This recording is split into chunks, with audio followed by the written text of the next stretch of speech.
That is not Barry Hardwick. It's not. Mr. Duke. I guess we're waiting on 2.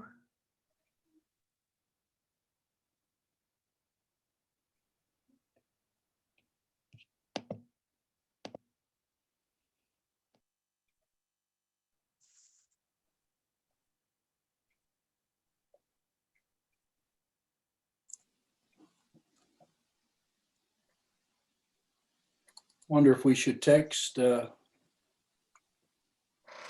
wonder if Charles is just having problems connecting. So we have, let's see, 1, 2, 3,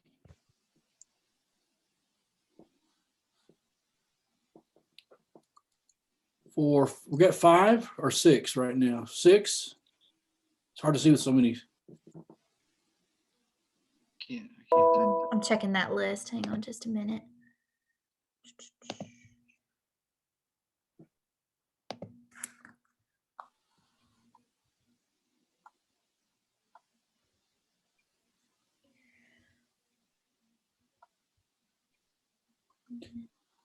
You say Daryl was on?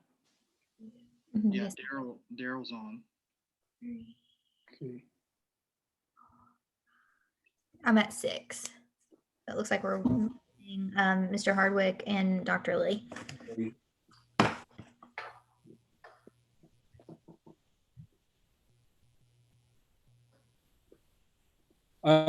Technically, we don't have, we have 6 commissioners here, which Keith, correct me if I'm wrong, that would constitute a quorum. Does anyone have handy with them Dr. Lee and Barry's cell phone number where they could just text them?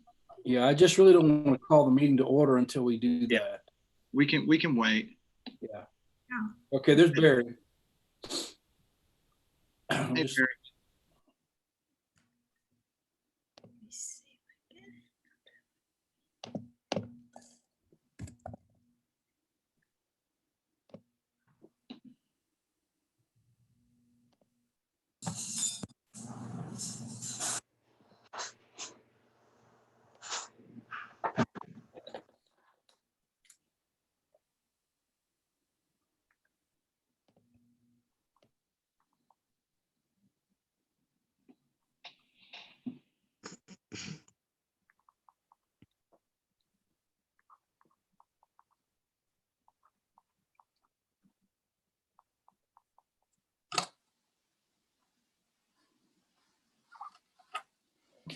I'm counting 7, so we're just missing Mr. Lee. And I'm trying to see if I can grab his number. I've got Keys here, Beth's here, Barry, Tim. I'm here, David, Daryl, and Darlene.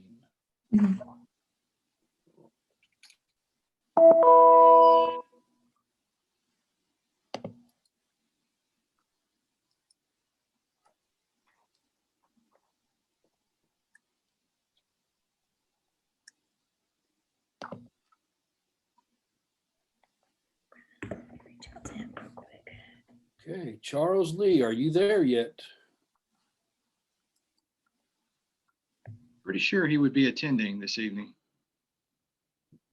Okay. Well, we do have 7 present. So technically, we can constitute a quorum. Hopefully that's him.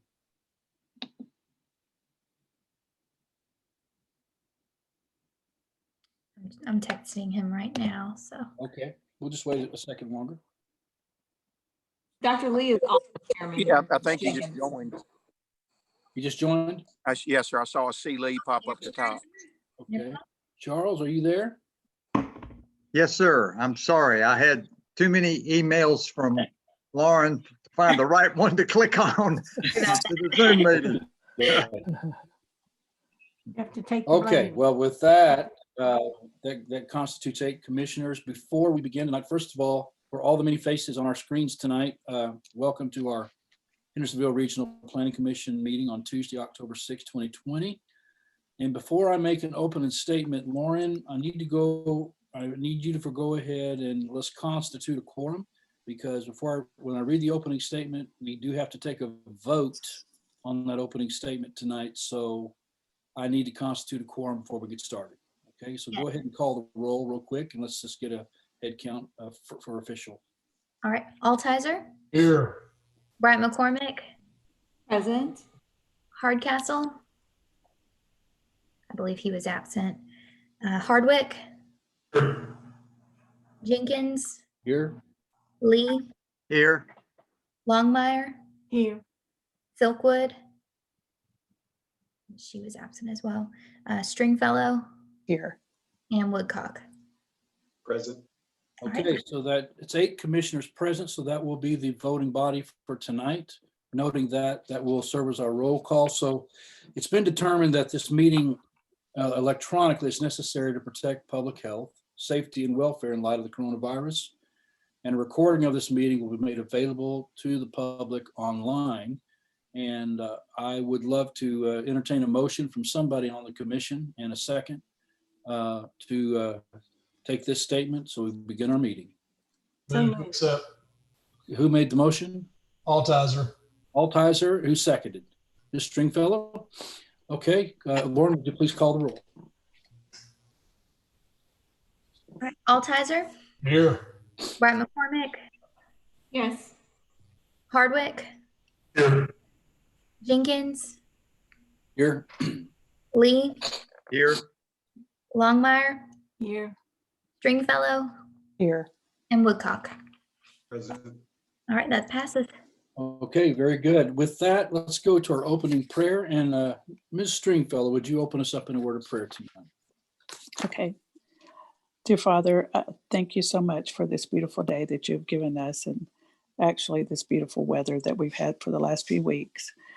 I pray that you will be with us in the Planning Commission, that we can listen tonight and be open to discussion and make the best decisions that would be best for the city.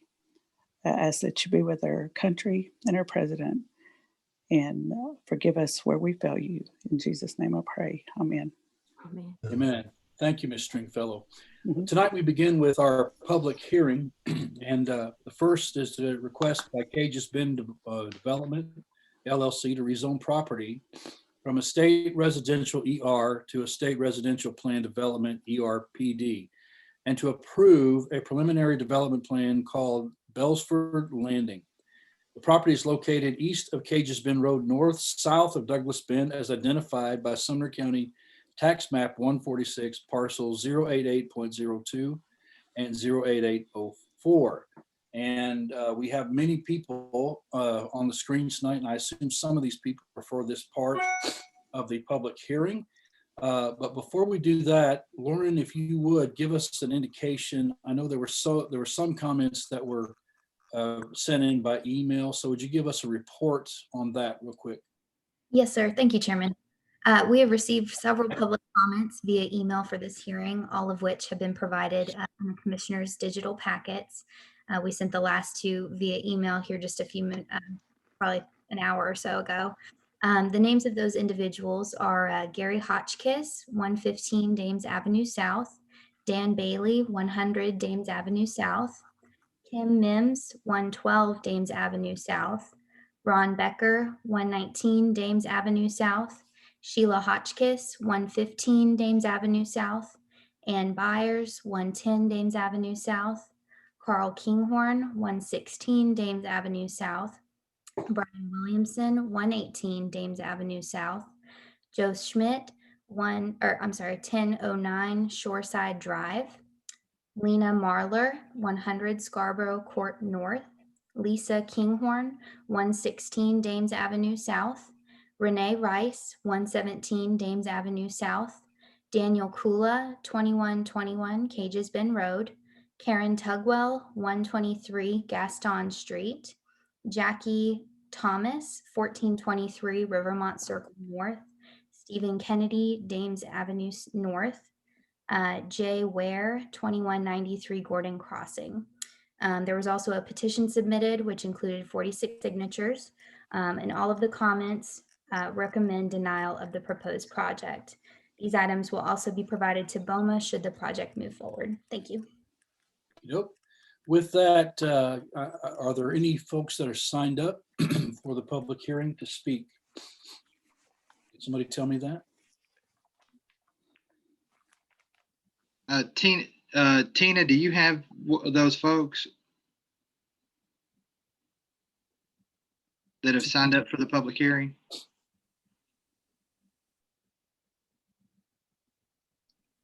Oh, Tina.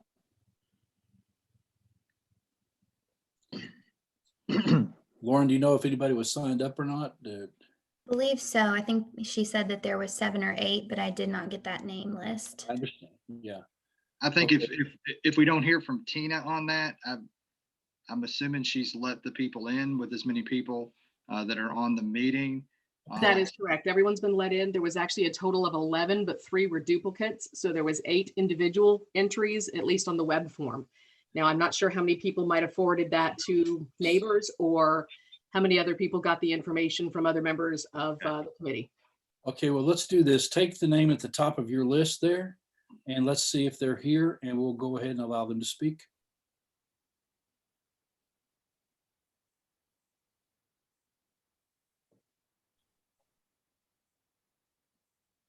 I'm going to try really hard not to butcher this name, but the very first person that signed up was a Chris Porch. Is that correct?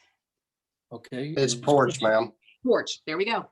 Okay, Chris, if you would give us your name and address, and what we'd love to hear from you. Go ahead. My name is Chris Porch. My wife and I live at 2706 Cages Bend Road. It's Gallatin, Tennessee, sir. Okay, go ahead and whatever comments you might have. Go ahead. Well, I'm with all the other people that have already mentioned the emails, and we're heavily against this. We understand that progress is going to happen, and that's fine. We're asking that it be the zoning remain consistent with the 1 acre that it's currently zoned for, and it not be changed. The roads, the community infrastructure can't withstand the changes that have been asked for. It can't stand it.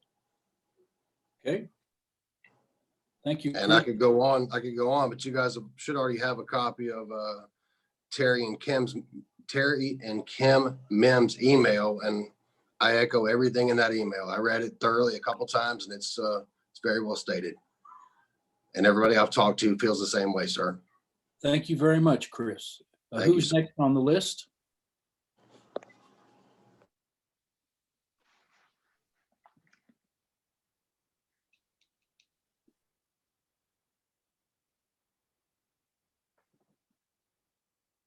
The second person on the list is Vicky. Let's see, is Vicky here? Vicky Cage. Yes, I'm here. I did not have any additional comments to add at this time, just basically wanted to be represented here in the meeting to oppose this rezoning. Thank you very much, Ms. Cage. Who's next on the list? Mr. Dan Bailey. Mr. Bailey. Thank you, Mr. Chairman. Dan Bailey, 100 South Dames Avenue, Gallatin, Tennessee. I will simply echo my objection again to the rezoning. I did submit in writing a little more detail. I'll leave that for the record. I'll just reiterate, I think what others are going to say. We're not anti-development, but ER appears to be a very long-standing, adequate zoning, and we're against the rezoning to ERPD. Thank you. Thank you. Appreciate that. Okay, who's next on the list? Mr. Kennedy. Mr. Kennedy.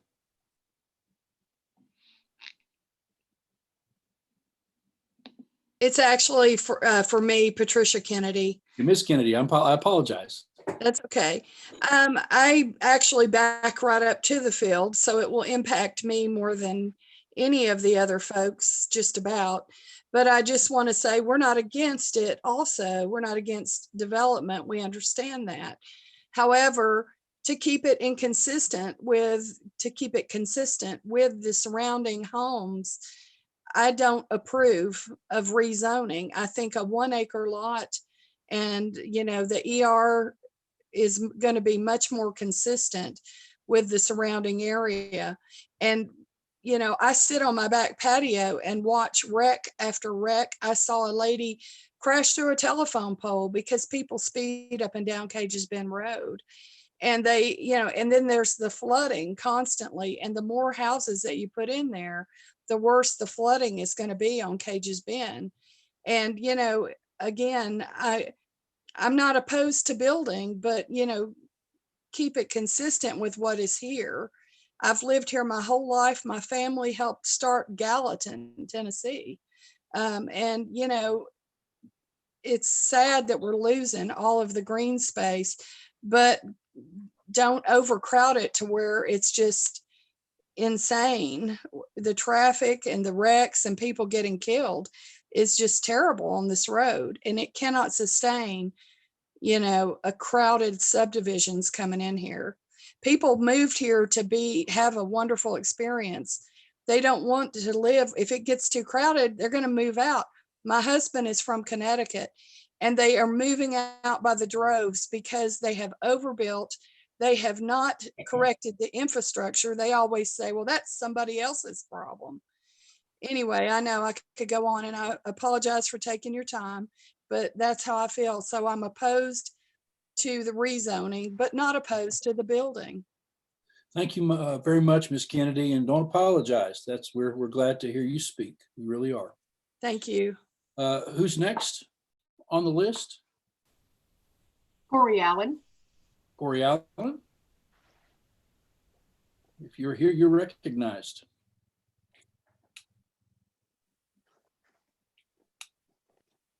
Okay, I don't think Corey's online. We might have got comments from Hi, him. it's actually Kristen. Can you hear me? Yes. Oh, hey. Sorry, this Corey, he's with the babies tonight. It's me. We don't have anything else to add except that we live next door to Miss Kennedy, and we back right up to the property as well. And we actually just moved here, and we're thrilled to know that we were going to have a larger lot and more space, and have been frustrated to hear that we're possibly going to be back in the same situation like we just came from, on these teeny tiny lots backing up to us. So we are definitely opposed to the rezoning. Thank you. Thank you very much, Kristen. Okay, is there anybody else on the list?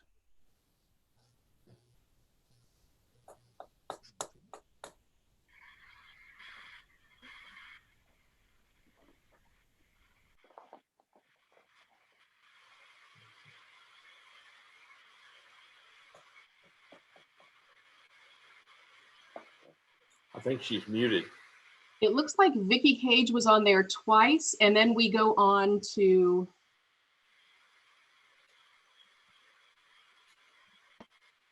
Mr. Ben Spears. Is Mr. Spears online with us? I am online, but it's not for this particular issue.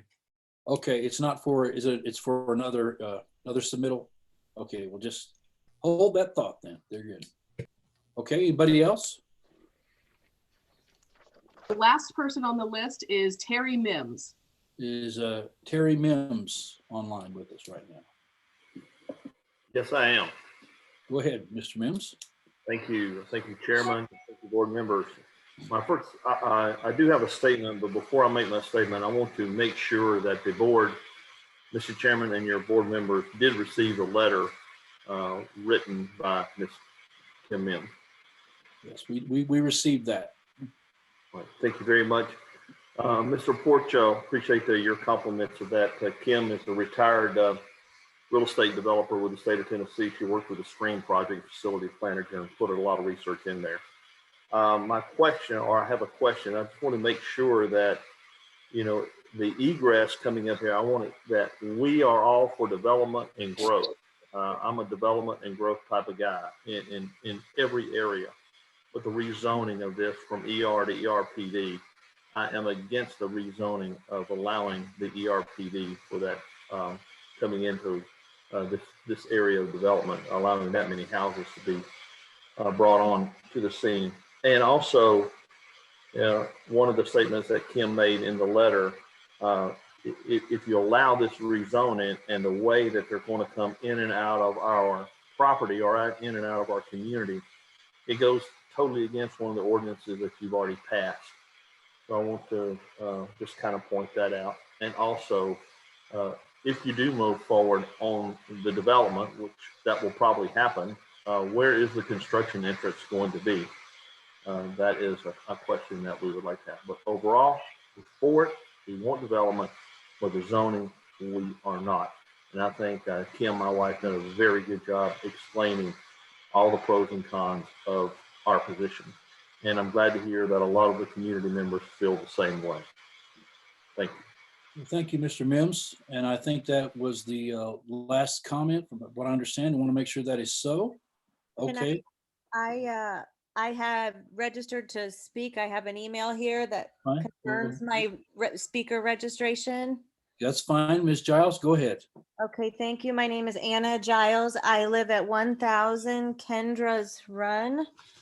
And I am I'm not aware of if I missed it or if the developer has to make a case of why they feel it should be rezoned. If that had happened somewhere, I apologize for overlooking that, but I am unable to discern what benefit it is to the community, to the neighbors, to the Bend to rezone this. Looking at the map here where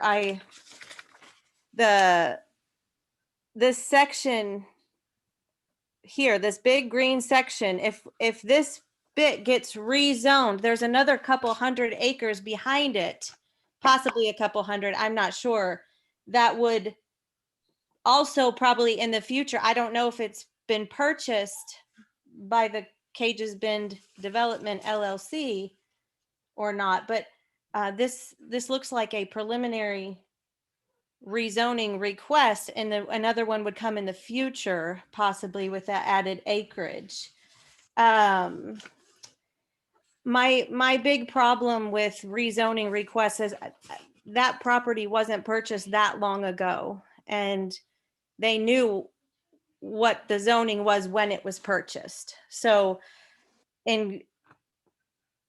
I guess I don't understand, besides, getting more houses per lot, or, besides a benefit to the builder and the development company, I'm not sure what the benefit is to the community at large. So I happen to like acreage. We got some, and I would love for it to, aesthetically, it's more pleasing to have larger lots.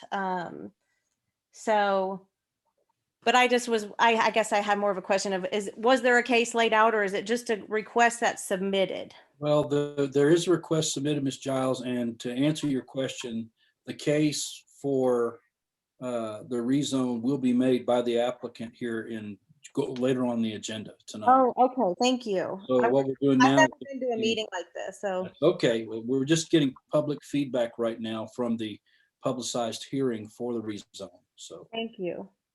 Okay, thank you very much. Is there anybody else that's on the list? I don't want to leave anybody out. Okay, I don't hear anybody. So with that, I'm going to declare that public hearing closed. And we're going to move on to another public hearing, which is a request by Lori D. Ashley to amend the Triangle Final Development Plan to add car wash to the list of permitted uses. The property is located on the west side of New Shackle Island Road and the south side of Stop 30 Road as identified by Sumner County Tax Map 145 parcel 057.01. This is known as the Triangle. And do we have anybody signed up for that public hearing, Lauren, at all, or whoever? I believe Mr. Spears was on for that one, but Okay. he's the only one on the list. Okay, Mr. Spears, you're recognized. Thank you. I submitted this in writing as well, but I just wanted to speak of it with you guys live. My name is Ben Spears. I'm here tonight representing Cordell Holdings LLC, of which I'm a partner, along with my mother, Mary Martin Butler, sister, Mary Webb Nolan, and brother, Martin Spears, who I think a few of you have talked to. He had a prior engagement with one of his daughter's choir thing, so he couldn't make it tonight. We're the owners of 1019 and 1023 Old Shackle Island Road, which consists of 2 residential homes on approximately 18 acres directly west of the triangle property being discussed tonight. We acquired 1019 Old Shackle Island Road from my grandfather, Cordell Spears, through an estate settlement after his death in 2018. My sister, Mary Webb Nolan, has lived in the home since 2016 after my grandparents moved to assisted living. Subsequently, we purchased the adjacent property, 1023 Old Shackle Island Road, in March of 2020. This piece of land is very special to us and has been in our family since the 1960s. I'm coming before you tonight to express our concerns and objection to the request to amend the Triangle Development Plan to add a car wash to the list of potential uses.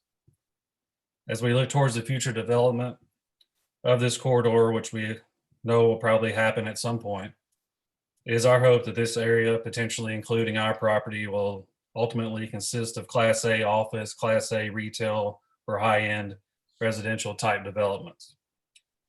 The property being discussed tonight is right outside our front window, and we want to make sure that any use approvals do not limit the long-term strategy of this area. We would like for the quality of the development of the area to be as high as possible for both ourselves and the city of Hendersonville. Our desire is that the class of what is going to go into the area now to match the class of what would possibly go in the future. We mean no disrespect to the applicant, Ms. Ashley. We are simply asking that the entire area be considered and a long-term outlook be given to what is approved on this site. I certainly appreciate you guys taking the time tonight, and I appreciate all of each of you do to help plan and steward this wonderful city. Thank you. Thank you, Mr. Spears. Well-read statement. Anybody else, Ms. Lauren, on the list for that? Not that I'm aware of, sir.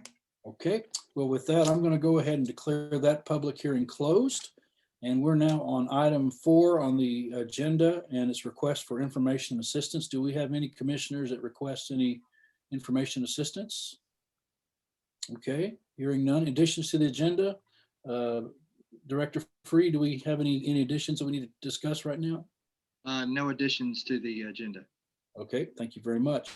So let's move on to item number 6. Let's have the minutes for September 1st, 2020. Do I have a motion? I will note, Mr. Chairman, that the minutes have been corrected to include Rod Kirk's attendance at the last meeting. It wasn't in the initial draft, but I think the latest version does include that. I just wanted to mention that. Okay, thank you very much for that note. Okay, do I have a motion to accept the minutes? Move, So Mr. moved, Mr. Chairman. Reeves. Do I have a second? Second.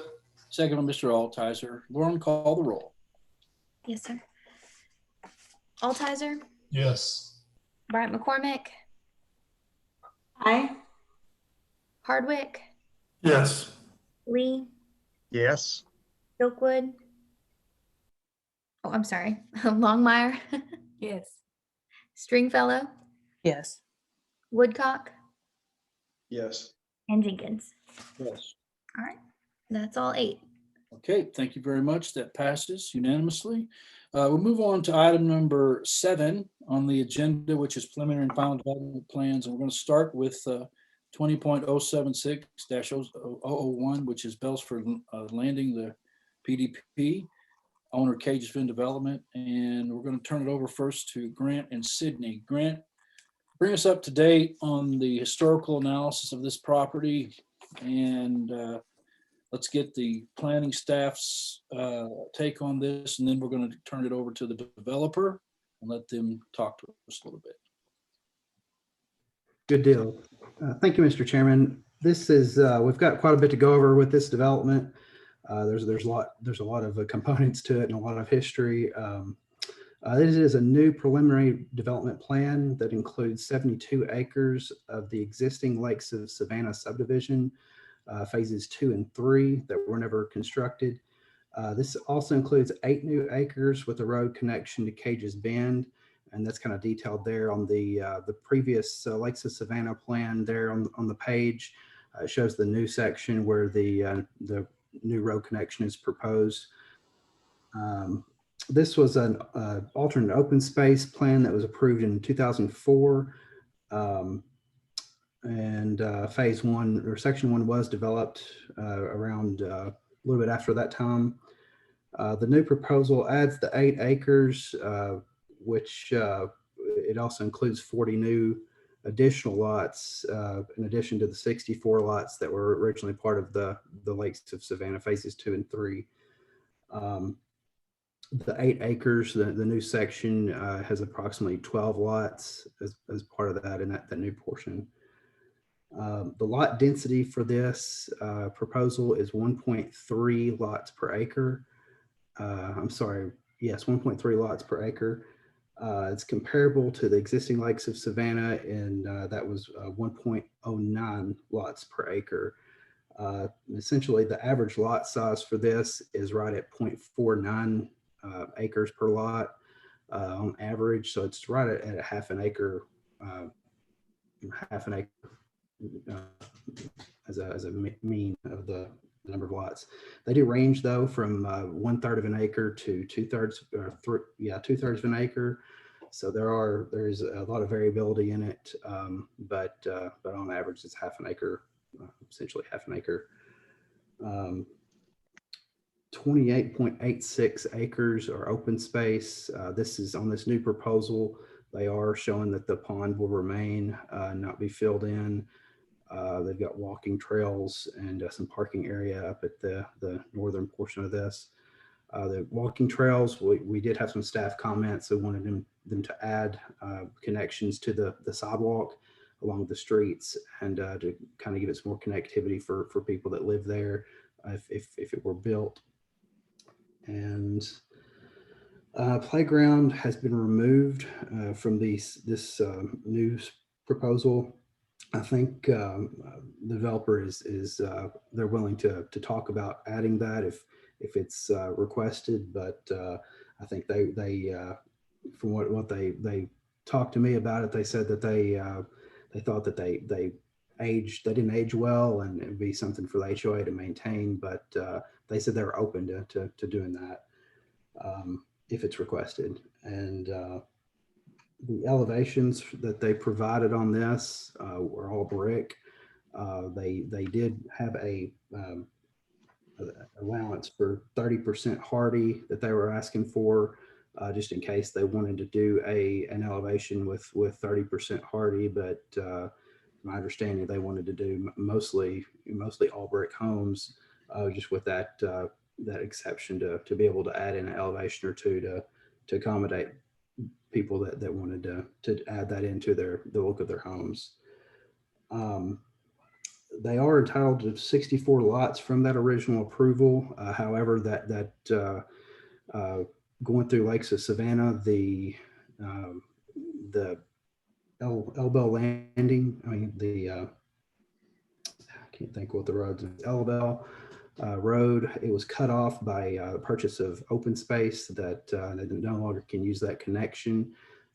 So they are proposing a new connection with this new proposal to be north of the existing Lakes of Savannah. And go back one more time. I don't mean to interrupt you, but under the original zoning, they're allowed how many lots? Under their original plan that they were approved, it's under ER, but it's not. It's an alternate open space development. It's part of their old zoning ordinance. They were approved for 64 lots in that back section.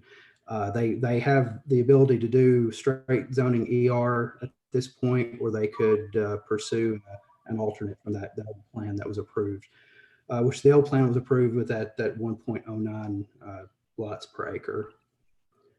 Which would be consistent with what they already have. Correct. Yeah. And also this part of this plan, they've shown that they want to do a minimum of 2,800 square foot homes in this section. So it is 104 lots and 2,800 square foot minimum homes.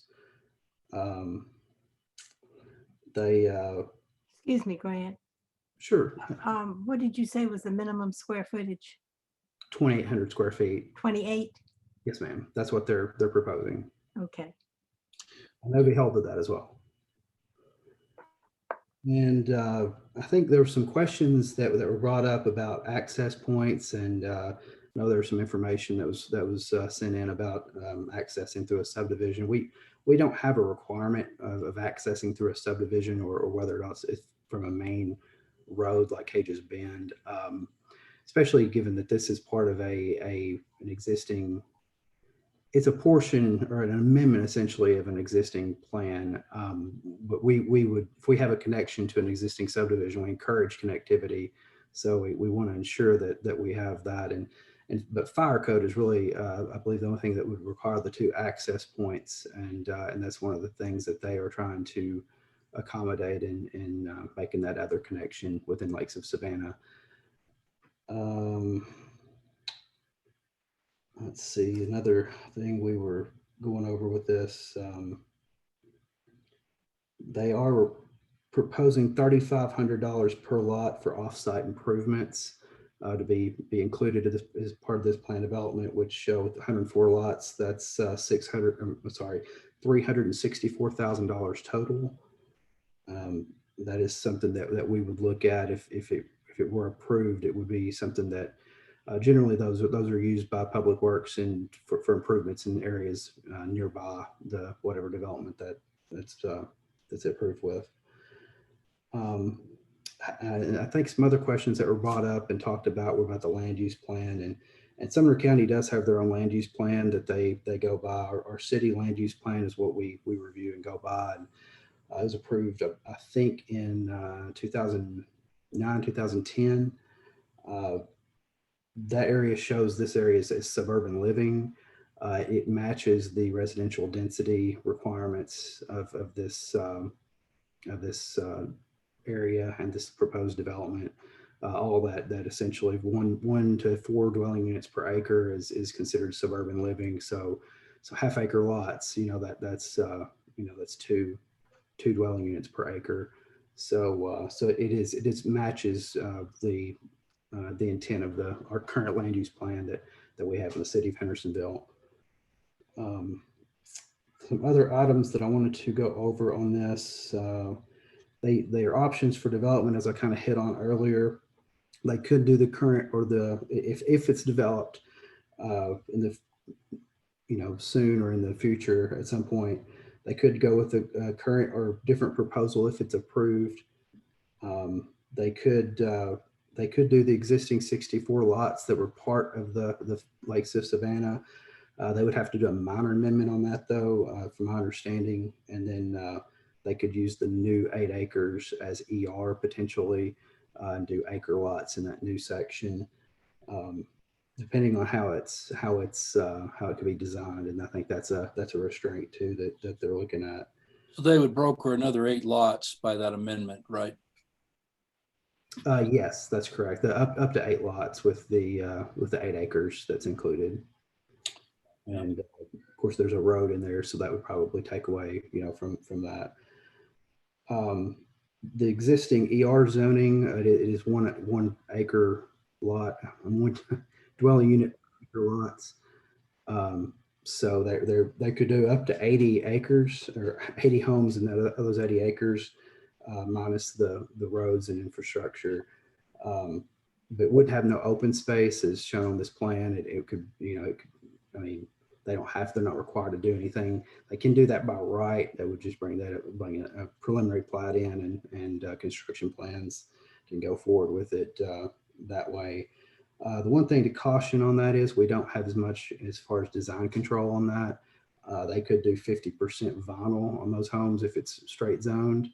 We only have a 50% brick stone requirement on that. So the other 50% of the second story or something like that could be vinyl. So I do want to caution that as far as like with existing zoning, it would be it could, acre lots, but the design is something that we would have a lot less control over. I think there was a question about the construction entrance at this point, we don't have anything. We don't have that outlined yet. That wouldn't come until the preliminary plat is looked at, but we would want to, Public Works will be looking at that in terms of what the best place for that would be in conjunction with their engineer. Let me go over the findings of fact. I think I can get this pretty hopefully.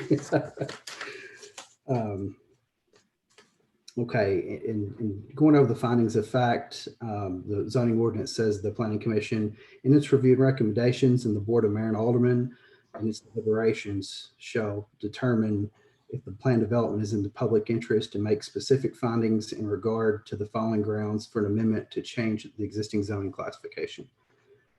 Number one, or A, is the zone change amendment is in agreement with the land use plan for the area. B, there will be no adverse effect upon adjoining property owners unless such effect can be justified by the overwhelming public good or welfare. C, no property owner or small group of property owners will benefit materially from the change to the detriment of the general public.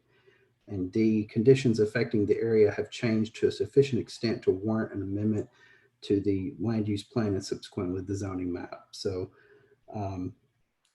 in helping define what is in the public interest for a PDP, the zoning ordinance also poses some following guidelines, which include the site or zoning lot upon which the planned development is to be located adaptable to the development proposed.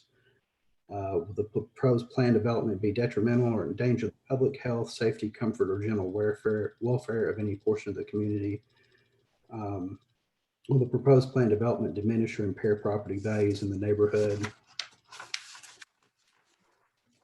The proposed planned development impede the normal and orderly development and improvement of surrounding property for uses permitted in the zoning district? Is the provision for adequate vehicular ingress and egress designed to minimize traffic congestion upon public streets? The location and arrangement of structures, parking areas, walks, lighting, and facilities compatible with the surrounding neighborhood and adjacent land uses? Is there suitable landscaping for the portions of the proposed plan development which are not to be used for structures, parking, or loading areas or access ways? And is the plan development in specific location proposed consistent with the spirit and intent of the ordinance and the land use and transportation plan? Mr. Chairman, I did want to have one more thing. We did have a comment regarding fire access and an incident a few years ago. I was just going to ask if you wouldn't mind to recognize our fire chief, Scotty Bush. And he had some comments regarding an incident a few years ago, and he'd like to speak tonight as well. And also after that, if you have any questions, please feel free to ask, and be glad to try to answer those. Chief, we're going to recognize you. Go ahead. Thank you, Mr. Chairman and members of the Planning Commission. I certainly appreciate this opportunity. Obviously, my role is not to talk for or against. That's not what I'm here for. I am here for some comments that were made in some emails concerning an incident back on election night in 2018. I remember it pretty vividly. We did get dispatched to a house fire on South Dames. That call came into our Station 6 at 1832, which is 6:32 at night. We are quite a bit of a distance away from that area. We got there within 8 minutes. At 1840, my first engine company pulled up. Looking at the times, looking at the call. When we got dispatched at 1832, we had a phone call at 1833, which is 1 minute later, that said 1/3 of the house was involved in fire. We got another call, or dispatch did, another minute later, that basically said from whoever called that in, that the house was totally involved in fire. So there were some comments that we didn't go, that we were just sitting at the stations, not understanding that the lakes of Savannah were part of the city of Hendersonville. That's not accurate. We service those hydrants. We're in that area. We take care of those hydrants. We maintain those, and we certainly know our districts and our territory. That's a matter of public record. This is the call report. At any time, anybody can have a copy of that. And then I would also like to back that up with the fact of response times. We did a study back in 2017 through MTAS, which is our consultants, and they showed some deficiencies in some 3 areas of town. Obviously that has been provided to the elected officials. And I think as a overall goal, we're working towards rectifying some of those gaps in areas that we have. But as you know, building stations and adding personnel takes funding, and sometimes that's not easy in times like now. So just kind of wanted to dispel those comments that we didn't know that there was a fire, that we were just sitting at the station, and also that number 1 in Gallatin was there. In this report, you'll notice that we did call for number 1 to come in and backfill our stations. And then we also called for Gallatin to come in several minutes into the fire to give us some assistance out there. So it's not like they were just sitting there watching someone's house burn. I do know both of those agencies. I do know some of their staff and their chief officers, and I certainly don't feel like that if they were sitting there that they would watch anybody's house burn or their belongings, and basically because it's not in the city limits that they're not allowed to extinguish that fire. So that's really all I have. I appreciate your time. And like I said, I'm not here to speak for or against. I just wanted to dispel the rumors that we weren't there or available for that fire protection in that territory. Thank you again. Thank you, Chief. Okay, Grant, is that all that you have for this? I just also, I think, wanted to confirm that this area, to my understanding, it looks like it's in the city limits. I think we have. I don't think there's any question about that. It's not within the urban growth boundary. I think we had a question about that. And I mean, anything that's in the city limits is already incorporated into the city of Hendersonville. Okay, well, we might come back to you here in a moment. I want to get the developer in. Director Free, do you have something really quick? Mr. Chair. Yes, I just wanted to mention something that I noticed, Grant, on item number C under findings of fact. I believe that's changed where that item, I think that's an old template of the findings of fact. And I think item number C, where it says no property owner or small group of property owners will benefit materially from the change to the detriment of the general public. That was removed earlier this year in changes. And we just have those 3, which are A, B, and D listed on there. I just wanted to mention that. I don't think it affects anything, but I just wanted to mention that. Hey, do we have somebody from the Bellsford Landing Group that would like to speak on behalf of the project? Anybody here? David Bray with the Bray Firm, Okay, go ahead. 2950 Stage Plaza North in Bartlett, Tennessee. I'm on here tonight. Barry Duke is part of the Cages Bend Development Group. Mike Duke and Lynn Ballou are all on here, although I think Mike and Lynn may be sharing a screen. So we're all here. I'll make a couple of comments. I think they may have a couple of comments that they want to make, and then we'll be more than happy to try and answer any questions that you guys have. Lauren, can I ask you to put the report back up, or if I need to share a screen, I can share a screen and put some of the visuals back up? Is that doable? If we've got the slides, which I'm assuming we do, yeah, go ahead. Okay, great. Yeah, I was just going to go back to the overall master plan for the original Lakes of Savannah and sort of how we got to this point and where we got started. And thank Mr. Green, because I think he walked everybody through it pretty well. When we started looking at this, Lauren, I think, yeah, you're almost there. I think it's page 6.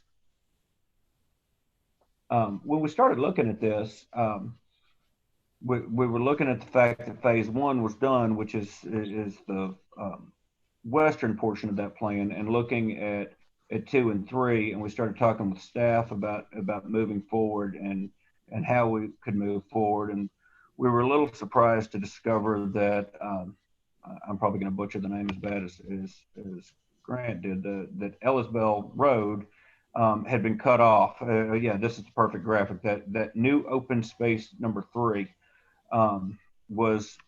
had been transferred to the homeowners association, and so we no longer had access through that point. So we only had the southern access. You can flip down now to our plan, or even the overall plan of Lake Savannah. We only had the point off the southern access, which would have been too many lots to bring in under the fire code with only one point of access, and it didn't allow a good flow to the development yet.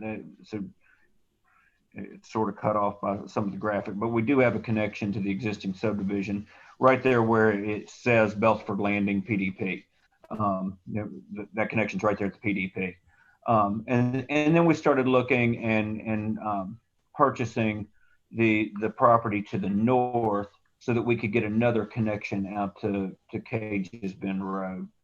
And then that was the point where we started talking to planning staff and figuring out which route we could take. And under the old entitlement, with the similar plan and basically utilizing the section 2 and 3 of Lakes of Savannah and following that plan, and then coming in under the ER zoning with the additional acreage that we had to the north, or what our options were for doing this. We have tried to be sensitive to the Lakes of Savannah through this process. You can see that common open space A that's on the south side of the new road that we have connecting to Cage's Bend. It's a little hard to read on a map of this scale, but there's open space that comes all the way south along that, abutting the Lakes of Savannah existing development, to expand the green space that they have, and maintain the trees and vegetation in that area. They have it where they purchased that area 3, where it says on their Lakes of Savannah HOA. They have it there. I don't believe they have anything north of there. And then they also continue that south towards, the street name's not shown on there, I believe it's Barron Road, coming down through there. And then we also have common open space D, which continues and mirrors that. So at no point will any of our lots actually abut their lots. We're trying to maintain the existing vegetation, the trees, the common open space, and the character and feel of Lakes of Savannah as much as possible. If you look back at the section 1 plan, their lots vary in size a little bit. They're slightly larger than ours. I'd say they probably tend to about 0.55, 0.6 acres on average in that phase 1. As Grant said, I think our average comes out about 0.49. We may have a little wider variation in there to 3/4 of an acre down to 1/3 of an acre, but it averages out to about a 1/2 acre lot. When we originally submitted it, we were using the recommendations under the ERPD, and we had a 25-foot setback. Staff came back to us and said, can you match the setback that's in the existing Lakes of Savannah? And we agreed to that. We have no problem with that. So the look and feel will be very much the same as what's in Lakes of Savannah. And hopefully we'll improve connectivity all throughout the area. We extend all the way over to our east property line. We've added a step street all the way to our south property line, so that there's more connection available as more development comes in. And I understand the sentiment of everybody that spoke prior to this, but there will be more development. That's just always the way these things work. Trying to think of the other items that have been mentioned and that were mentioned in the public hearing. One concern that the residents Lake Savannah had was the existing traffic patterns in the area. This development is not going to solve that, but the connectivity that we've shown should help with that in the future as more developments come through. Because we do have that east-west and north-south connection. I apologize, I thought I had my phone on mute, and of course now my daughter decides to text me. So that will help that. And Mr. Green also mentioned the development fees that the developer is looking to provide to the city. And that's discussions that we can have going forward with what benefit and what would be the best overall benefit for the area to use those impact fees for. So what other areas that were specifically brought up and that I would like to address? You see the existing pond on the plan. I believe in the original plan that was intended to come out or maybe be made a little bit smaller and portion of it remain. We want to save that. We want to make it part of our feature on this development. We'll utilize it for detention because we have a significant drainage area that goes through that area.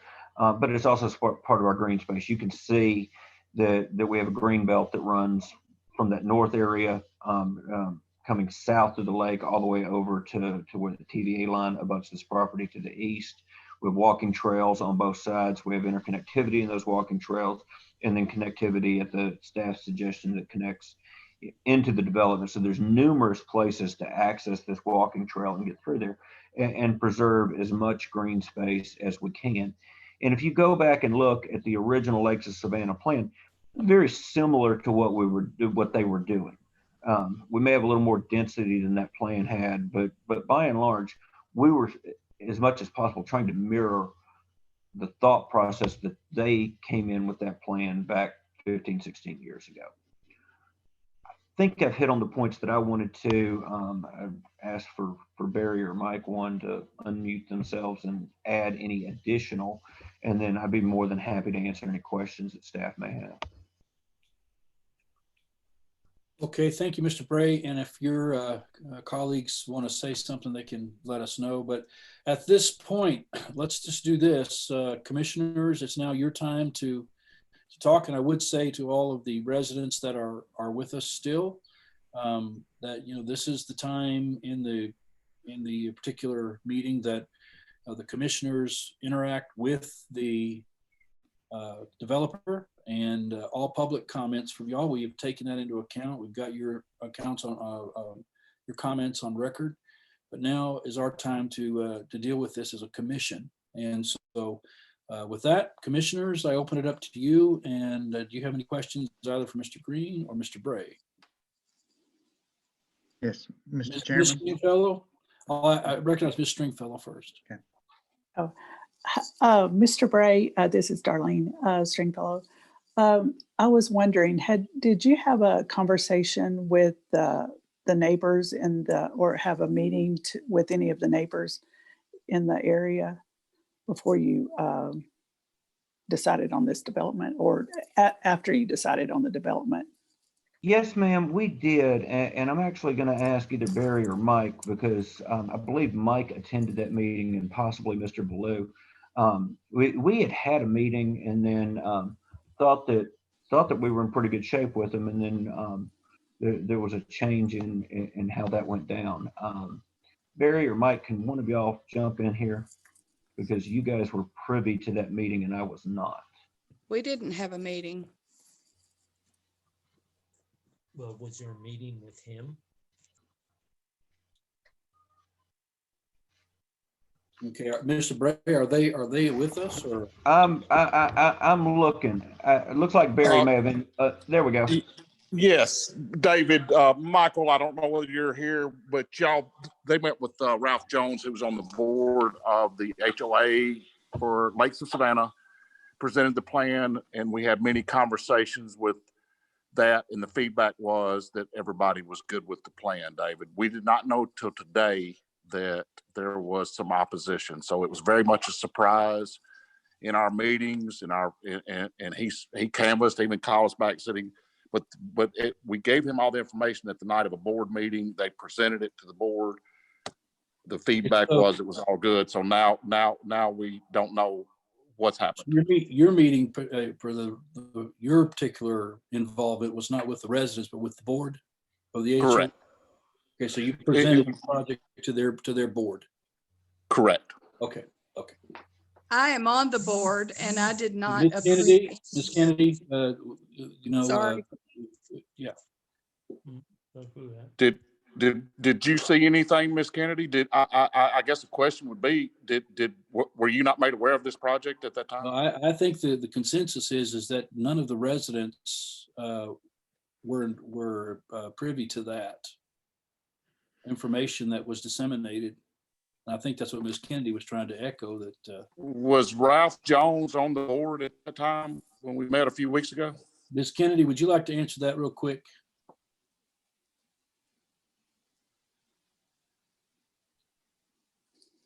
Okay, I don't know about that, but it appears. Yes, I'm sorry. Ralph Jones was on the board. He has moved out of the neighborhood. So it wasn't to affect him at all. And at the meetings, we did not approve everything. We were very skeptical. Thank you. Okay, thank you, Ms. Kennedy. Thank you for that clarification. Okay, so it's the age-old thing of the developers and the residents really not coming to a meeting of the minds. And you did try to meet with a member of the board who has since left the community. So now there is some, obviously there's some pushback a little bit. Commissioners, any questions from any one of our commissioners? No, Ms. Stringfield, did you have any more? Then I'm going to recognize Mr. Lee. No, I don't have any more right now. Thank you. Mr. Lee.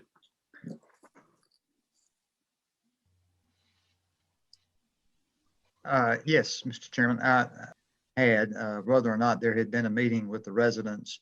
And I do understand that a member of the board, of the HOA board, could be, a good communication link, but obviously many of the residents were not aware. And it is a little disconcerting when we're asking for a zoning change. And if it is so similar to what they have now than what's being proposed. And certainly density is something that we're very concerned about. Integrity of areas we're very concerned about. And I do understand that they're offering perhaps more open space, but some areas like less open space and bigger lots. So I'm afraid we didn't have the kind of discussion and feedback that I would like to have seen when we're considering a zoning change, particularly a zoning change that might have impact on future areas that would be annexed and included in future phases of development. Okay. Any other questions? Barry. Yes, I have questions. Did we say there is not any proposed improvements to Cage's Bend at this point? Rick Mayo, would you just kind of address that from a public works standpoint? I didn't notice any comments on the report, by the way, on that. No, we haven't talked to Marshall specifically about anything. He had mentioned that potentially it could be a left turn required at that entrance up there, but been past traffic studies in the area. Some of this overlaps with previous lots. So we just have to look at what's been done out there for traffic studies in the past. The only thing he did mention was it could potentially need a left turn lane at the entrance. Thank you. Second question is the proposed impact fees. Will they just go into the general fund to be used wherever, or will they be used specifically for this area? Grant or Keith? I will take that. Typically on the negotiated fee, as in this case, it would go to BOMA, and BOMA would be the one that would ultimately decide where that would go. Typically in the past, it's went to benefit road improvements or improvements that are near the area, but it's not limited directly to that. Ultimately, it would be on how BOMA would direct those funds. Then my third question is to Mr. Bray. You're proposing 104 lots that range from 1/3 of an acre to roughly 2/3 of an acre.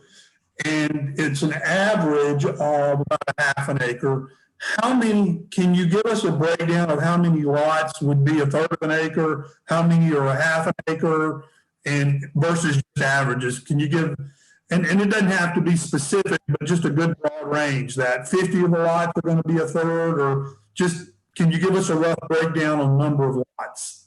And that's all the questions I have at this time. Thank you, Mr. Harvey. If you can bear with me for just a second, and let me look at this chart. And again, it won't, like you said, it's not going to be, I don't have a legal pad here with me doing tallies, but I can get pretty close here real quick. And Mr. Chairman, Mr. Woodcock, I think, has had his hand up. Okay, I'll come to you next, Mr. Woodcock. Thank you.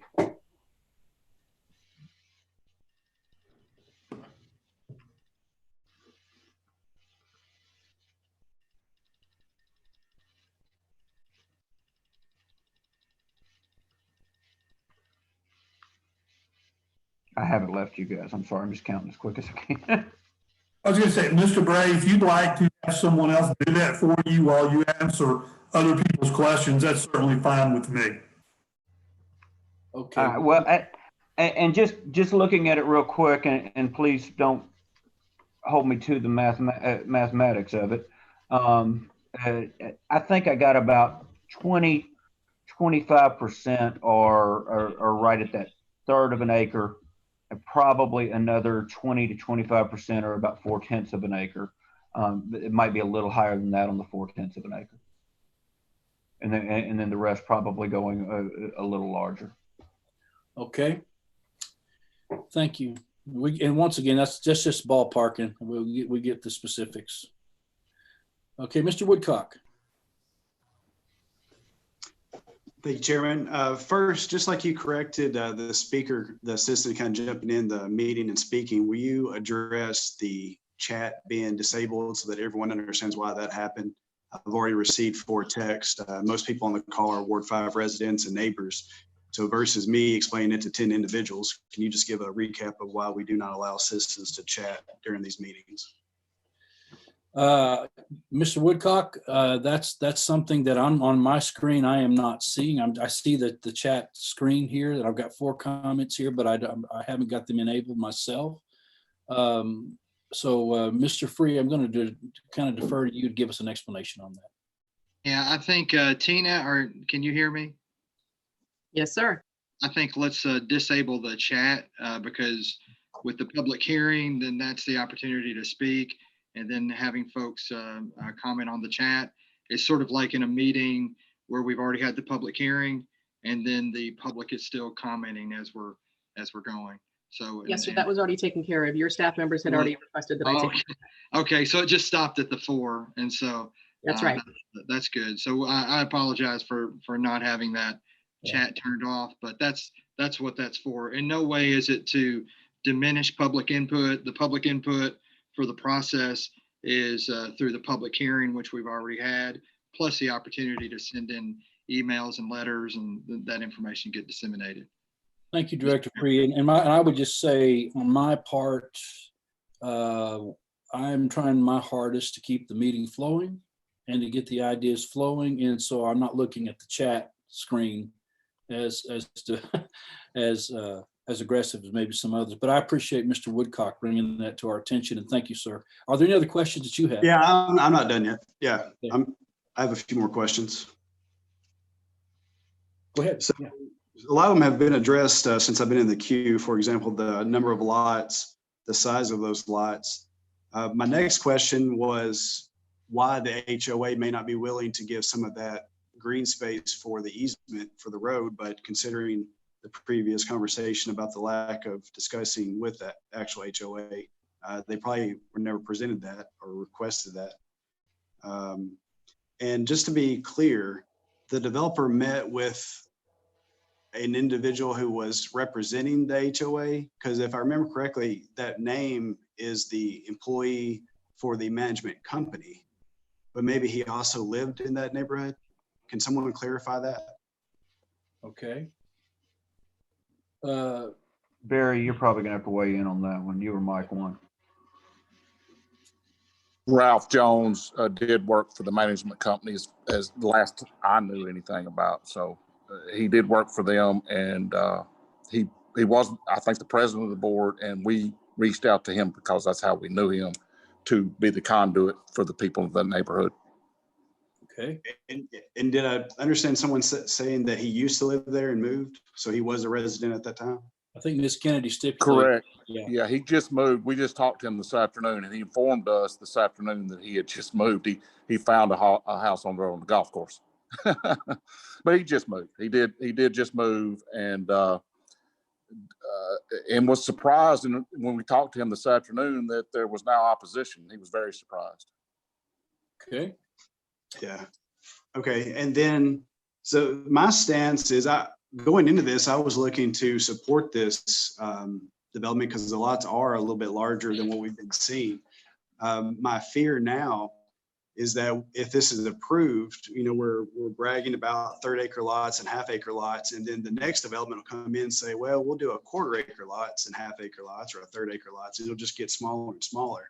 So I feel like we need to protect what we have, stick with what we desire, and keep the zoning as is. Thank you. Thank you, Mr. Woodcock. Any more questions? Ms. Longmire? Ms. Longmire, did you have questions? Yes, I do. There you go. I just want to clarify that the original plan had 64 1-acre lots, more or less. Is that correct? Yes, ma'am. The phases 2 and 3 that's part of this development were 64 lots remaining. And this is 109 lots. 104. 104. Yes, ma'am. Okay, so you're talking about roughly 40 more lots. Yes, ma'am.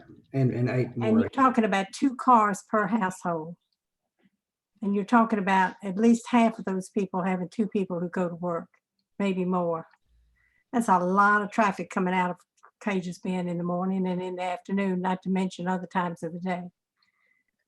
I haven't heard anybody say anything about the added traffic, the wear and tear on our roads, which are not in the best of condition to start with. I think that's something we should. Rick Mayo might have addressed that a little bit, but Rick, why don't you answer Ms. Longmire's question about traffic patterns and what you're kind of using on that? Yeah, I understand that, over the years, as Grant mentioned, that 64 of those lots was already part of a previous development there. And I think there's been other traffic studies done over the years. And so we're adding 40 more lots, but we haven't talked specifically. We'd have to go back and dig through and see how much is overlap, if there needs to be another traffic study done or not, because in essence, we're adding a net more 40 lots to that. So I don't have anything specific, but I know that we just have to look at between the preliminary development plan and final development plan probably to see what the traffic situation's like with the previous traffic study has been done in the area. All right, so the previous traffic study would have taken into account the 60 lots is what you're saying.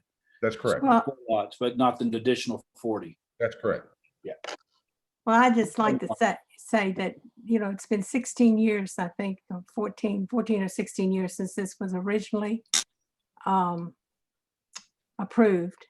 Lots change, a lot of things change in that amount of time. And we're having more and more people going more and more places. And I've heard nothing about that. Now I know we have things in place to take care of it, and you study that, but it doesn't change the fact that when you live out in an area like this, everybody that has more than one person living in the house above 16 years of age has got at least 2 cars. And I think probably half of the people that live in that neighborhood would have 2 people going to work and coming home, and maybe more. And there's been no discussion about what it's doing to our traffic or our roads, wear and tear, and been a lot of discussion about the wear and tear on roads recently. That's my comment. Thank you, Ms. Longmire. We've not heard from Mr. Altizer or Ms. McCormick. Do any of you have comments? Yes, I've been in the queue for a while, Mr. Chairman. I don't know if you were seeing the hand raises. I'm not seeing them here, so I'm sorry. All right, I will hold it against you. And so my question is for the developer. I noticed that let me just say this, it seems that the development is lacking amenities. I understand there's a potential to pull the playground. The only amenity that I saw in my packet was something that you didn't create, which was a pond that's already there. What's the rationale for providing no amenities for these residents?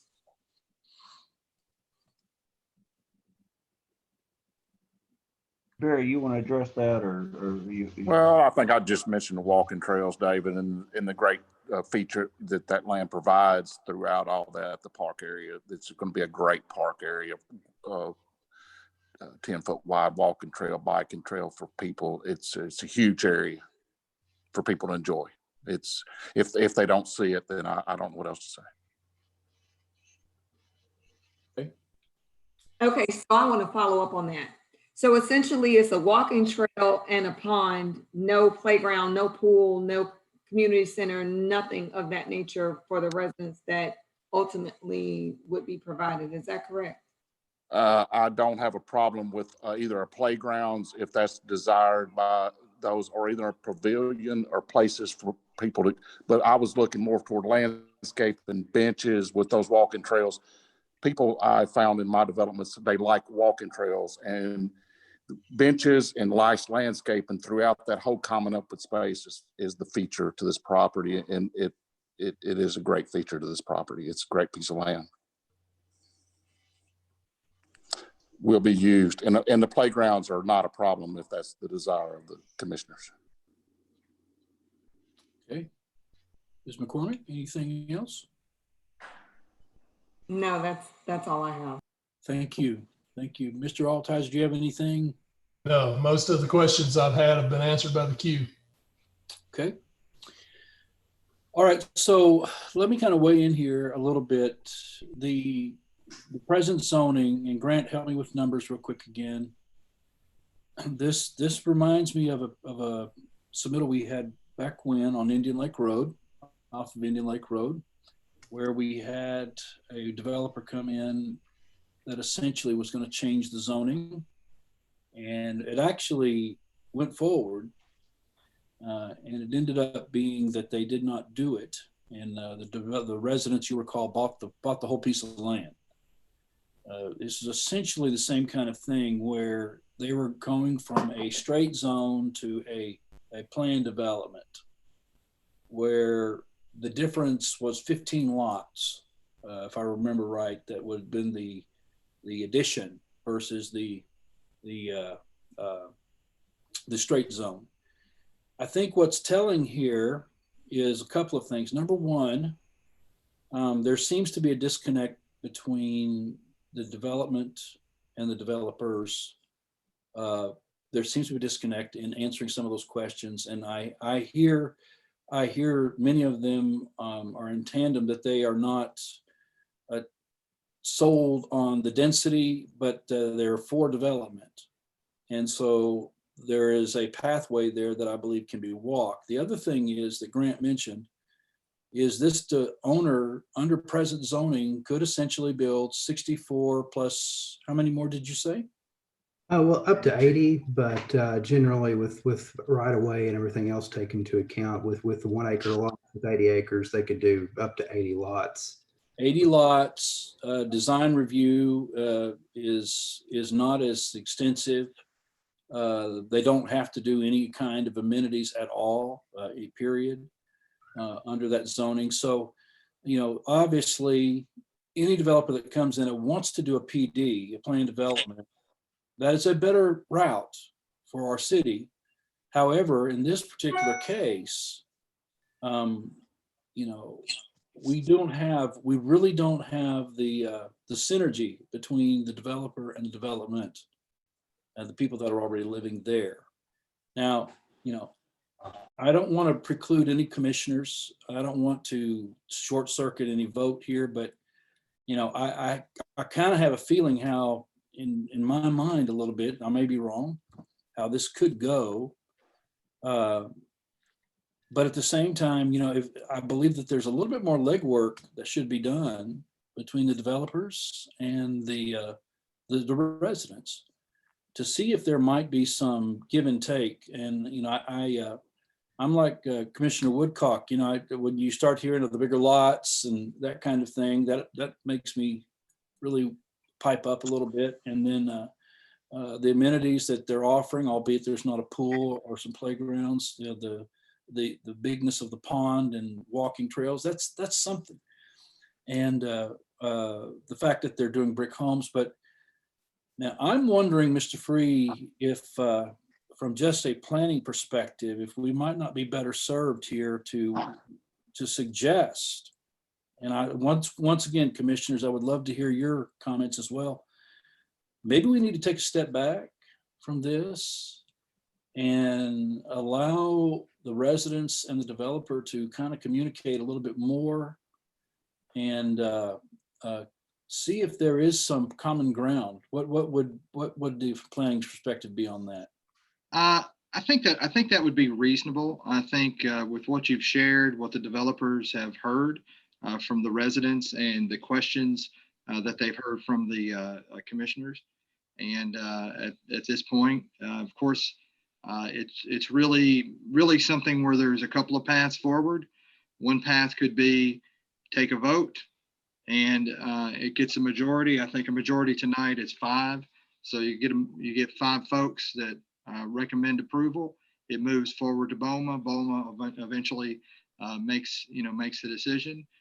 You could vote and it loses and it moves forward to BOMA with a negative recommendation, which in that case, which typically they have a full BOMA anyway, but in a case where the Planning Commission makes a negative recommendation, then it takes, regardless of the number of folks that show up at a BOMA meeting, it takes 7 votes to overturn the recommendation of a Planning Commission if it's a negative recommendation.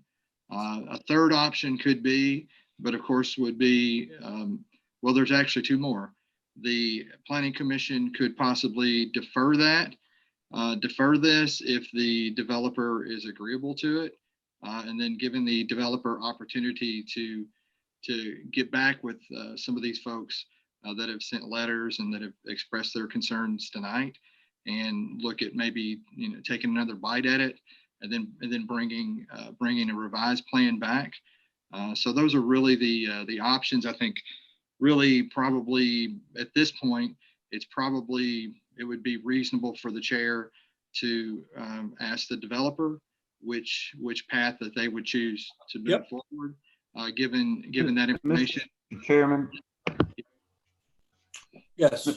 Mr. Chairman, I think we certainly never meant for there to be a lot of discomfort with the adjacent residents, and feel bad that the person that we talked to was not communicating to the existing residents out there. We want to be a good neighbor in this process. We've tailored everything in this plan to try and work with them as much as possible. So we're certainly agreeable to a 30-day hold.